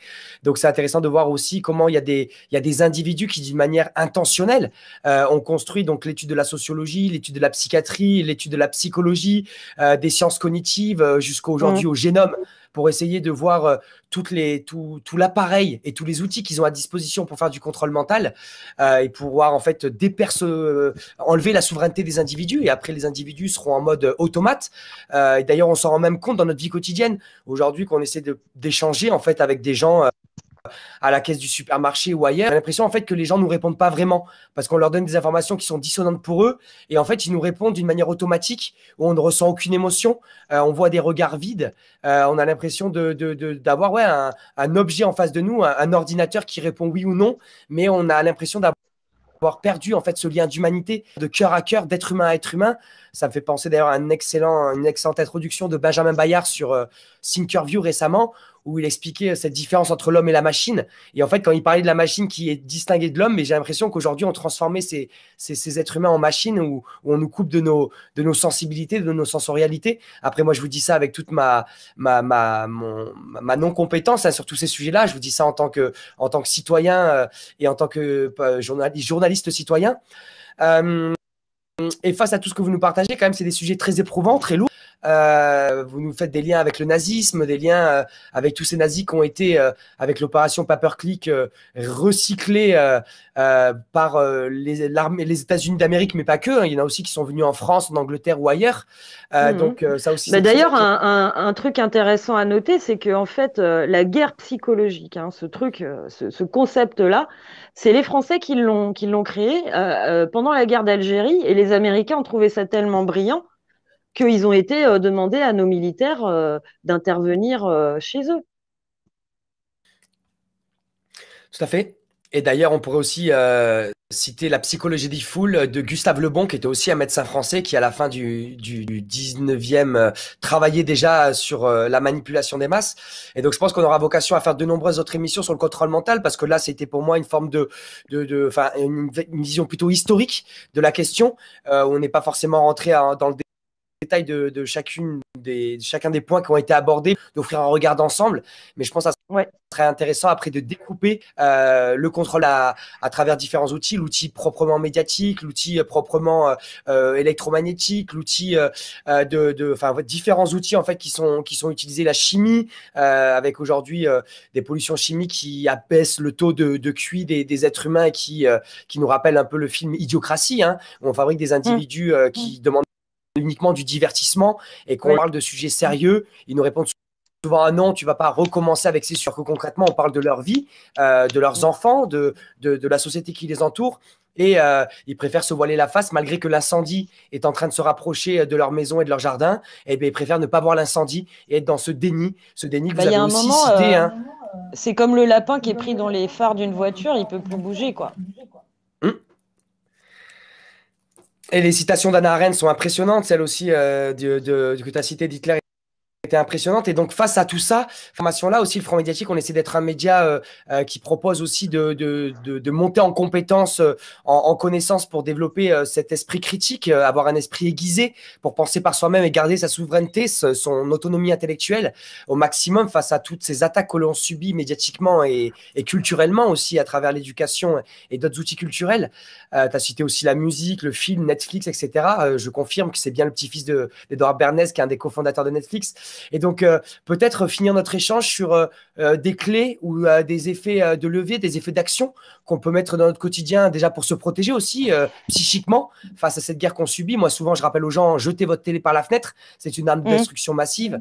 Donc, peut-être donner chacune de vous 2-3 éléments ou un élément qui vous paraît intéressant pour permettre à notre communauté qui écoute live et d'ailleurs qui a fait des commentaires passionnants. On a vu qu'il y a une culture et une culture populaire de plus en plus puissante. J'ai vu des commentaires vraiment avec voilà, il y a des gens qui ont creusé le sujet et qui citaient des fondations, des personnages historiques aussi qui ont marqué la chose. Donc peut-être on pourrait finir voilà cet échange sur un élément ou 2 ou 3 chacune qui permettrait à la fois de se protéger personnellement, à la fois peut-être d'être dans des interactions sociales avec les gens endoctrinés sous hypnose pour essayer d'interagir de manière moins violente et moins frontale. Avant qu'Ariane réponde peut-être, moi je vais dire rapidement un peu ce que j'ai vécu moi, c'est-à-dire à Lyon, ils ont imposé le masque dans la rue le 1er septembre 2020. Ce jour-là, j'ai dit stop, terminé, quoi. Terminé, je n'obéis plus, c'est fini, quoi. Et ben, franchement, je me sens bien mieux depuis, quoi. Mais bien mieux que d'essayer d'obéir à un truc aberrant, quoi. Ce qui était déjà pas trop le cas, mais bon, là, c'est terminé, quoi. Bon, après, je vais revenir sur un petit peu des solutions, mais Ariane est bien mieux placée que moi, je pense, pour donner des armes d'autodéfense face à ce genre de délire. Alors, je vais essayer. Je pense que la première chose, de toute façon, c'est la responsabilité de s'informer. Alors, la responsabilité de s'informer, ben, ça, c'est quand même laissé à chaque individu. C'est-à-dire, on peut essayer de convaincre quelqu'un. En fait, ce qui se passe, pourquoi les gens ne s'entendent pas, c'est parce qu'ils n'ont pas le même niveau d'information. Donc, en fait, il y en a un qui parle depuis le 6e étage, l'autre qui parle depuis le 2e étage, et puis, en fait, ils sont en train de se prendre le bec. Et ça, c'est vraiment la responsabilité de chacun. Le plus compliqué, c'est d'imaginer que tout est possible. Du point de vue des fanatiques du pouvoir. Et c'est vrai que quand on a eu accès à des dossiers très fournis sur des réseaux de pédophilie ou qu'on peut prendre connaissance, moi j'ai vraiment envie aussi de rendre hommage évidemment au travail de Nondé, mais il y a aussi Révo de la Team F Society, il y a Alexandre Le Breton, il y a Péopolis, enfin c'est vraiment très compliqué de nager dans ces énergies-là. Et ces révélations et ces dossiers, c'est extrêmement violent. Donc, il y a quand même des gens qui se dévouent depuis très longtemps pour faire ressortir ce qui est plus que des témoignages, parce qu'il y a des vraies enquêtes, etc. Et je crois qu'à partir de là, on commence à comprendre que la société dans laquelle on vit n'est pas la société qu'on nous montre. C'est-à-dire qu'en fait, oui, il y a une infiltration sectaire. Quand j'avais écrit mon livre sur l'imposture des droits sexuels, j'avais été contactée par des chercheurs de l'antisecte et ils m'avaient dit, vous savez, déjà, il m'avait énuméré le nombre de ministres qu'ils savaient être dans des sectes occultes et il m'avait dit, vous savez, il y a un combat pour effectivement essayer d'instaurer un 4e Reich. Donc, moi, ça ne m'a pas tellement étonnée, mais la question de la secte, c'est la question du pouvoir et c'est la question de l'accès au pouvoir. Et je pense que toute la question Epstein aussi est fondamentale. Bien sûr, le dossier est étouffé, mis sous le tapis un peu partout, mais donc c'est quand même important aussi de voir qu'il y avait des relations très évidentes avec des et variées. Et variées. Voilà. Donc, est-ce que c'était un réseau ou c'est un réseau de contrôle de ceux qui sont au pouvoir? Certainement, mais aussi il y a peut-être bien d'autres choses. Voilà. Et c'est pour ça que il faut quand même honorer le travail de tous ces gens bénévoles qui, franchement, pour le dire très vulgairement, mettent le nez dans la merde et que personne ne veut voir. Et ça, c'est très dur à admettre. On passe pour fou quand on en parle. Voilà. Or, on a quand même beaucoup d'éléments maintenant. Et ce n'est pas un témoignage, c'est énormément de dossiers, etc., pour qui veut commencer à s'intéresser au sujet. Donc, je pense que déjà, avoir ne jamais se relâcher dans l'idée qu'on veut savoir et qu'on veut s'informer. Peut-être qu'on va tomber sur des fausses informations, ça fait partie de la quête de vérité, ça fait partie de la quête de vérité de se tromper aussi à certains moments, voilà, et de pas forcément non plus avoir des certitudes, etc., mais il faut aller explorer, il faut aller chercher ce qu'il y a derrière, dans les coulisses. Ça me paraît extrêmement important.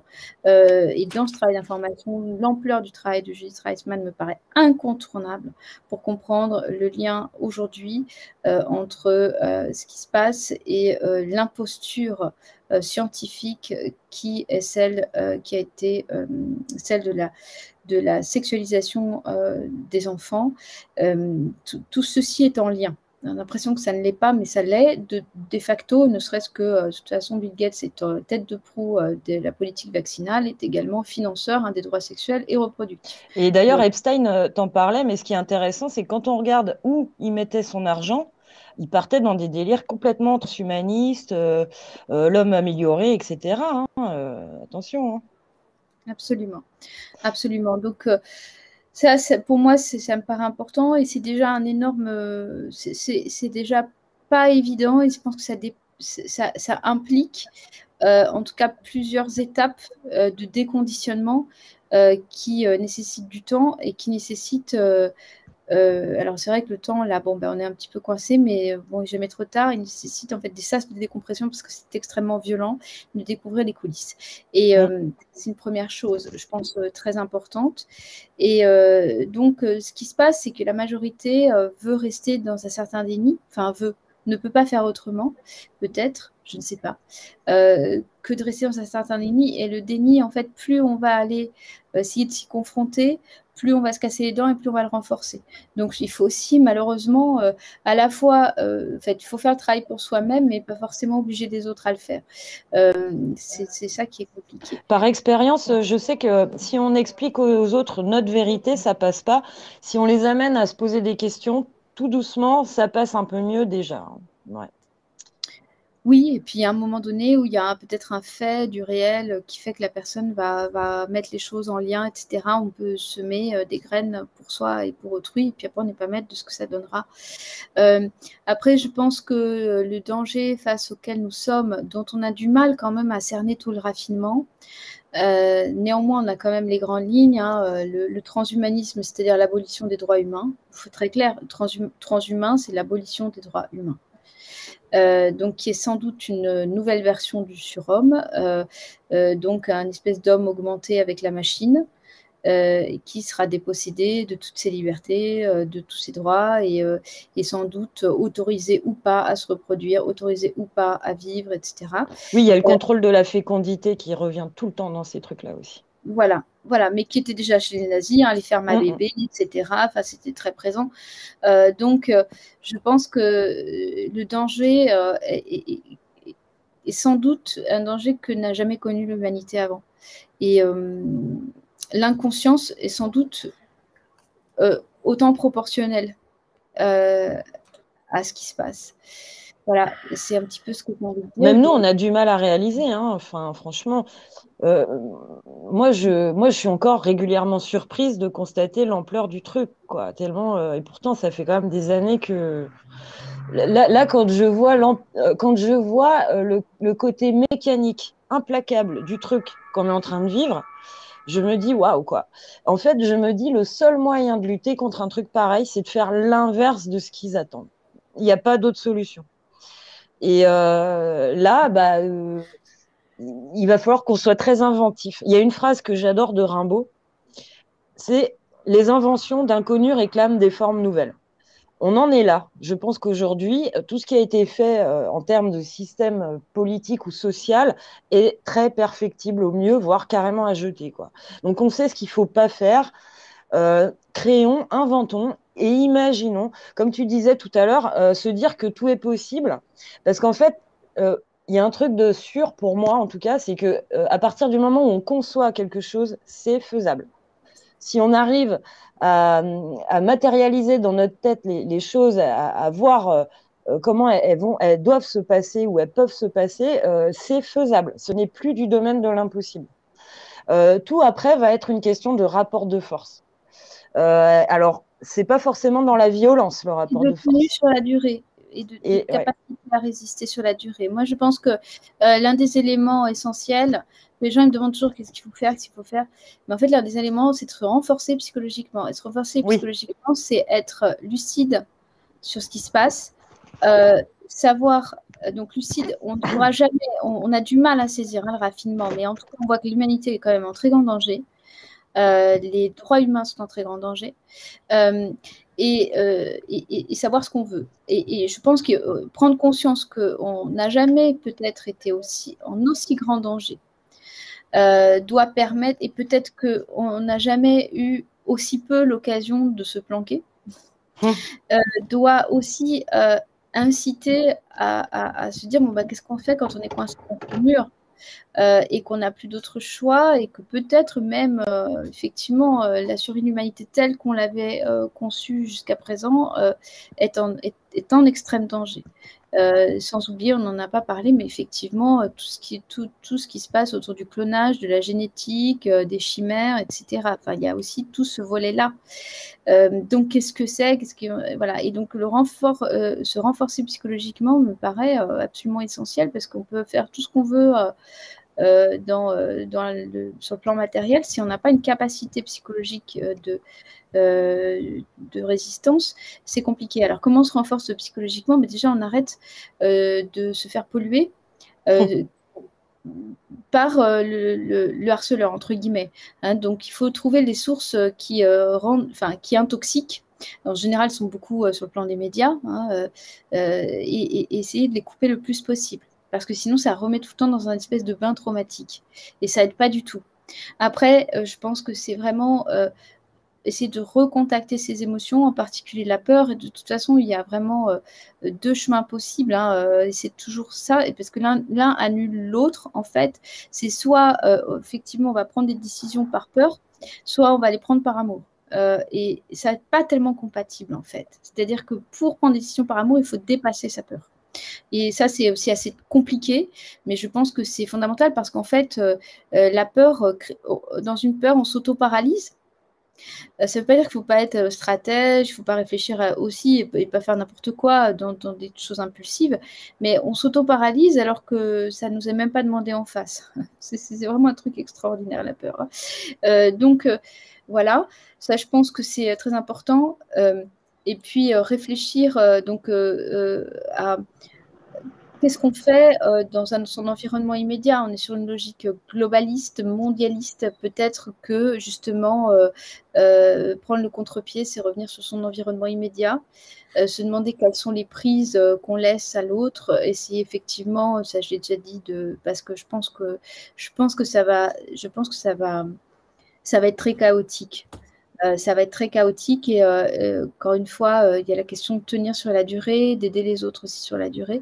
Donc, quand je dis ça va être très chaotique, je pense que le monde va basculer dans quelque chose de très chaotique, on y est déjà, qui peut être intentionnel comme pas du tout maîtrisé. Hein, donc, il peut y avoir les deux qui se mettent en place, c'est-à-dire des scénarios qui sont mis en place, qui sont faits pour créer de la guerre civile, de la division, etc.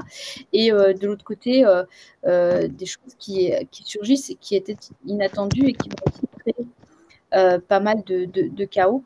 Donc, se préparer à ça, sur le plan matériel, sur le plan psychologique, et se rappeler quand même que nous sommes mortels. C'est-à-dire qu'en fait, encore une fois, la question, c'est pas de vivre le plus longtemps possible, c'est plus essayer de se dire qu'est-ce qu'on fait de nos vies qui nous paraît juste intéressant et en accord avec nous-mêmes. Voilà.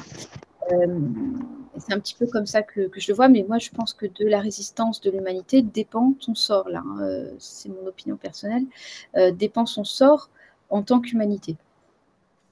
Je ne suis pas très optimiste. Non, je vois ça, ouais, effectivement. Ouais. Après, moi, non plus, je ne suis pas très, très optimiste là, sur le court terme. Je sens qu'on va passer là par une période chiante.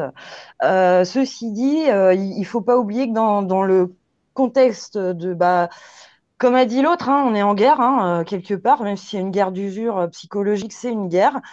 C'est de bien avoir en tête que chaque jour de gagné compte. C'est-à-dire, plus on leur met au quotidien des bâtons dans les roues dans chaque chose qu'ils vont faire, moins on va collaborer, plus on fera. Alors, ça peut être de la résistance active, mais ça peut aussi beaucoup être de la résistance passive. Il faut savoir qu'en France, ce qui a beaucoup aussi fait basculer, c'est la résistance passive qui était majoritaire, mais c'est quoi?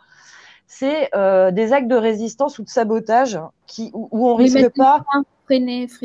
Ouais, freiner, paralyser le système le plus possible. C'est enlever les panneaux routiers, c'est mal visser des obus, c'est freiner le plus possible le truc, ne pas l'ouvrir tant qu'on peut. Et ne pas, alors surtout aussi, je dirais dans le contexte actuel, ne pas croire ce qui est dit. Moi, en tant que journaliste, j'ai été choquée 2-3 fois quand même, alors tous les jours, mais 2-3 fois par des faits quand même assez graves, où il y a une vérité médiatique qui se crée, alors que les textes de loi ne disent pas du tout ça. Par exemple, on a eu le coup avec le masque qui était soi-disant interdit d'être vendu par les pharmaciens pendant le premier confinement. Il y a eu des pharmaciens en procès. On s'est aperçu après qu'il y avait une loi qui interdisait de vendre des masques dans les pharmacies pendant le premier confinement. Et là, il y a beaucoup de patrons qui essayent de licencier leurs employés parce qu'ils ne sont pas vaccinés, mais c'est complètement illégal aujourd'hui. Le droit ne permet pas ça. Mais comme tous les médias le disent et que les gens font comme si c'était vrai et que le gouvernement ne va pas corriger évidemment ces choses-là, bah, en fait, on arrive dans une construction d'une réalité qui est fausse, mais qui devient vraie parce que tout le monde croit qu'elle est vraie. C'est comme un peu quand il y a deux partis qui ont triché aux élections, le jeu, c'est le premier qui accède à la télé pour dire c'est moi qui ai gagné, pour créer la vérité, en fait. Donc, ne pas rentrer vraiment dans ces trucs-là, garder. C'est pour ça qu'on a fait cette émission, c'est parce qu'on considère que le savoir, c'est un peu aussi le pouvoir, c'est un moyen d'agir, ça donne des outils, des clés de compréhension de ce qui se passe et donc de comment agir par rapport à ça. Faut se faire confiance. Je pense que l'humanité, moi j'ai tendance à dire que cette crise, ils y ont été trop tôt, trop fort et trop vite. Donc ça se passera pas comme ils veulent. Ça se passe déjà pas comme ils veulent. Mais c'est vrai je pense qu'il faut, ceux qui sentent qu'ils n'auront pas le courage d'être dans l'affrontement permanent, il faut qu'ils se mettent à l'abri, je pense rapidement, quoi. Oui, on peut aider de plein de façons. On n'est pas obligé d'être dans l'affrontement. Ah Je veux non, dire, hein. on peut aider de plein de façons. Euh, et je pense qu'il faut aussi se méfier, encore une fois, des leaders de crise, des leaders de résistance. Je l'ai déjà dit plein de fois dans beaucoup de domaines, mais il faut se méfier de ça. Pourquoi? Parce que même si la personne est très bien intentionnée, ça crée des mécanismes en miroir et ça fragilise en réalité un mouvement d'avoir des leaders comme ça. Parce que si on attend et qu'on reconstruit quelque chose de pyramidal avec un leader, il suffit d'éliminer le leader, puis le mouvement, pouf, et s'éparpille. Donc c'est très important, plutôt, je pense, d'avoir une stratégie de grain de sable dans le système, une stratégie de grain de sable, c'est prendre ces initiatives individuelles qui n'appartiennent qu'à soi-même ou dans des tout petits groupes pour dire, en fait, faire ou mettre en place ce qu'on pense juste. Encore une fois, par exemple, se dire, bon, bah voilà, s'il y a des associations maintenant qui obligent à une discrimination pour pouvoir nourrir les plus démunis, bah, peut-être qu'on va le mettre en place nous, et puis voilà, de façon privée, comment on va nourrir les plus démunis sans être obligé d'avoir un Ausweis à l'entrée, quoi. Voilà, ça peut être des choses comme ça. C'est important, en fait, il y a vraiment énormément de palettes. Il suffit de récupérer son individualité et de dire, bon, bah, moi, qu'est-ce que j'ai envie de faire, qu'est-ce qui me correspond, qu'est-ce qui ne me convient pas dans ce système, qui est d'une violence aujourd'hui assez effroyable. Et puis de se mettre en contact aussi, hein, parce qu'une fois qu'on sait ce qu'on veut, nous, faut pas oublier qu'il y a des collectifs qui sont en train de se monter de partout. Rien que dans ma région, Auvergne-Rhône-Alpes, il y en a plus d'une quarantaine qui ont été créés en un an, soit, enfin bon, pour plein de choses, mais par rapport à la crise qu'on est en train de vivre et comment on fait pour recréer du lien, recréer une alimentation, recréer de la diffusion d'informations, comment est-ce qu'on défend les gens, comment on porte plainte ensemble, etc. Donc tout ça, c'est en train de se faire aussi. D'ailleurs, c'est pas pour rien qu'ils essayent de nous isoler 15 heures derrière un écran par jour. Voilà. Ils veulent qu'on s'éloigne les uns des autres et qu'on se parle plus. Faisons l'inverse.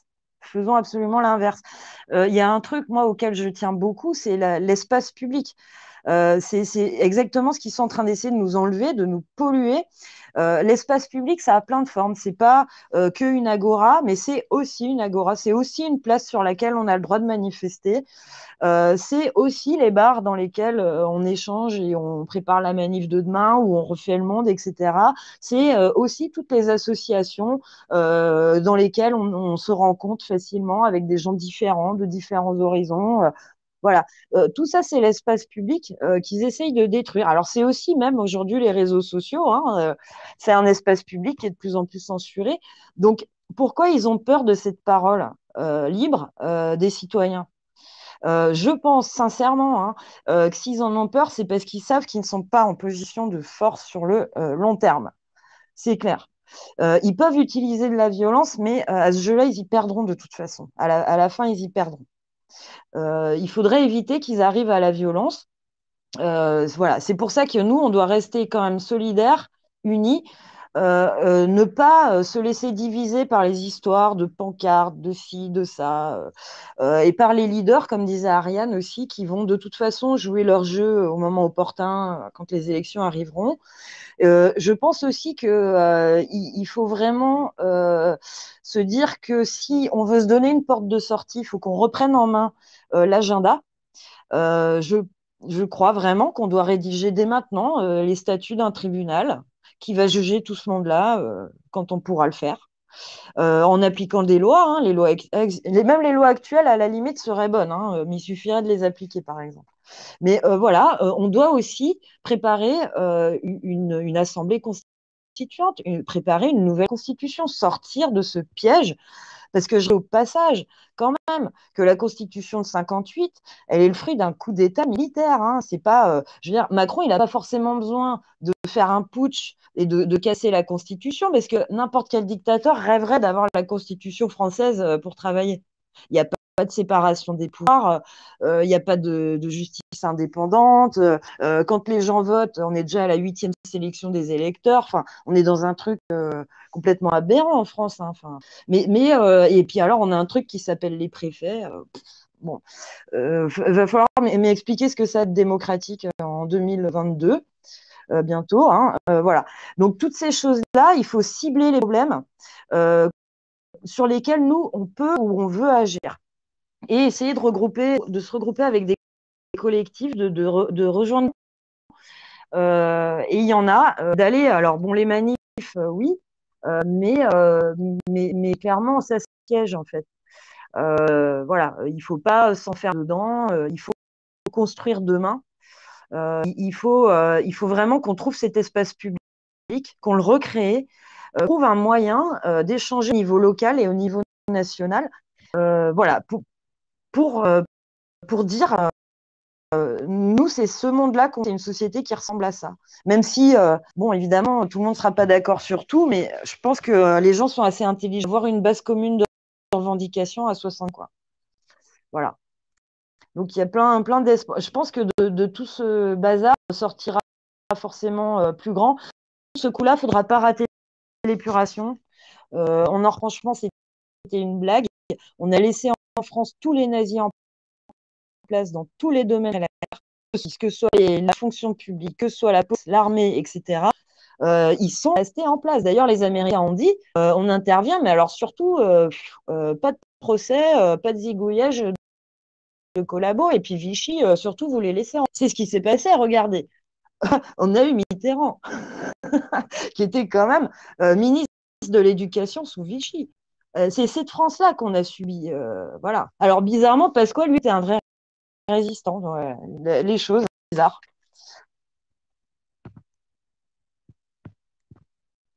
Au vu de la somme de vos savoirs et de vos connaissances, j'espère qu'on aura ouais, au vu de la somme de vos connaissances et de vos recherches, j'espère qu'on aura vraiment l'occasion de vous retrouver à nouveau sur le front médiatique pour continuer à aborder ces questions-là. Moi, vraiment, j'ai trouvé cet échange passionnant. Parmi tous ceux qu'on a fait, c'est vraiment une des clés, un des plus passionnants. Je voudrais rappeler aussi ce qui est intéressant. J'ai 3 petits points pour conclure. C'est que souvent, quand on met un modèle du monde qui tombe parce qu'on se rend compte qu'on s'est fait manipuler depuis qu'on est petit, qu'on nous a menti sur plein de sujets, ce qui est très compliqué, c'est qu'il faut reconstruire tout un nouveau modèle du monde. Et ce qui est magnifique, c'est qu'avec des chercheurs et tant d'autres qu'on a pu inviter sur le front ou pas encore, c'est que vous nous proposez un nouveau modèle. Et aujourd'hui, je retiendrai quand même l'idéologie eugéniste, transhumaniste et malthusianiste aussi, qui est la réduction de la population mondiale, qui sont 3 idéologies clés malades qui veulent nous imposer. Et donc, ils utilisent plein d'outils comme le contrôle mental, la manipulation, les médias, la culture, l'éducation, des outils ou des organisations comme les sectes, l'occultisme ou encore la sexualisation des enfants, la pédoporno, le traumatisme. Et on voit que l'histoire a confirmé ça, vous en avez parlé. Et il y a aussi évidemment les fondations, les lobbies, le pouvoir de la finance et l'abrutissement de la population, l'idiocratie, l'hypnose générale. Voilà, le deuxième point que je voulais rappeler pour être positif, c'est cette citation de Jacques Attali. Parce que moi, personnellement, j'ai changé grâce à Internet. Et Jacques Attali disait « L'Internet représente une menace pour ceux qui savent et qui décident. Parce qu'il donne accès au savoir autrement que par le cursus hiérarchique. » Et tu as parlé au début dans le débat MOS de l'importance de la hiérarchie et de la pyramide dans ces structures occultes. Et donc aujourd'hui, grâce à Internet, il y a une circulation de l'information, une circulation de la connaissance. Nelson Mandela nous disait aussi, l'éducation est la meilleure des armes pour changer le monde. Et donc pour moi, aujourd'hui, il ne faut pas rester sur Internet, bien évidemment, il faut aller aussi dans le réel. Mais on a accès aujourd'hui à une bibliothèque universelle qui est la plus grande bibliothèque de l'histoire de l'humanité. Donc, on peut aujourd'hui faire thèse uniquement avec des ressources sur Internet. Donc, n'oubliez pas aussi le danger et comment Internet rebat les cartes malgré la censure, malgré tout ça.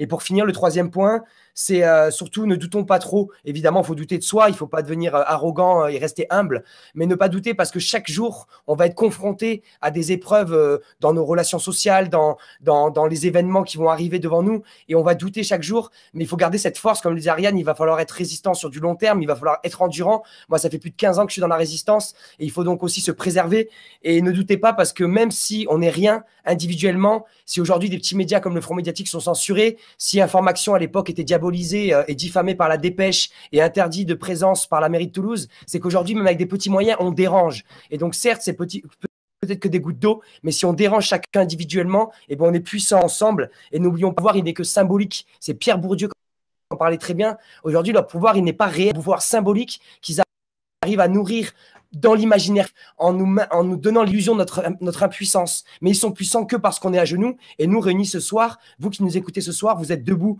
parce que vous êtes curieux, vous avez envie de vous émanciper, vous n'en voulez plus de ce monde-là. Et donc vraiment, pour moi, c'est aussi un acte de résistance des émissions comme ce soir. Et un grand, grand merci à vous pour tout ce temps que vous consacrez à la recherche pour une nouvelle humanité, des monstres qui nous gouvernent depuis trop longtemps, en essayant de mieux les comprendre, de mieux les cerner, de faire un meilleur diagnostic de la situation.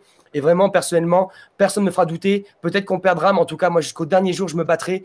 Et je suis heureux et fier d'accueillir des experts et des citoyens et des êtres humains avec tant d'humanité comme vous ce soir sur le Front Médiatique. Vraiment, un grand merci à la communauté d'être présent. Un grand merci à Marin aussi, qui est là tous les soirs avec moi.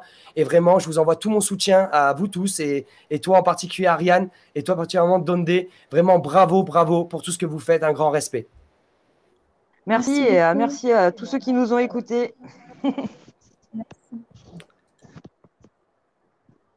Voilà, on vous souhaite une très très bonne soirée. Donde Bamos et Akina sur le Front Médiatique. Belle soirée à vous. Bye bye. Bye.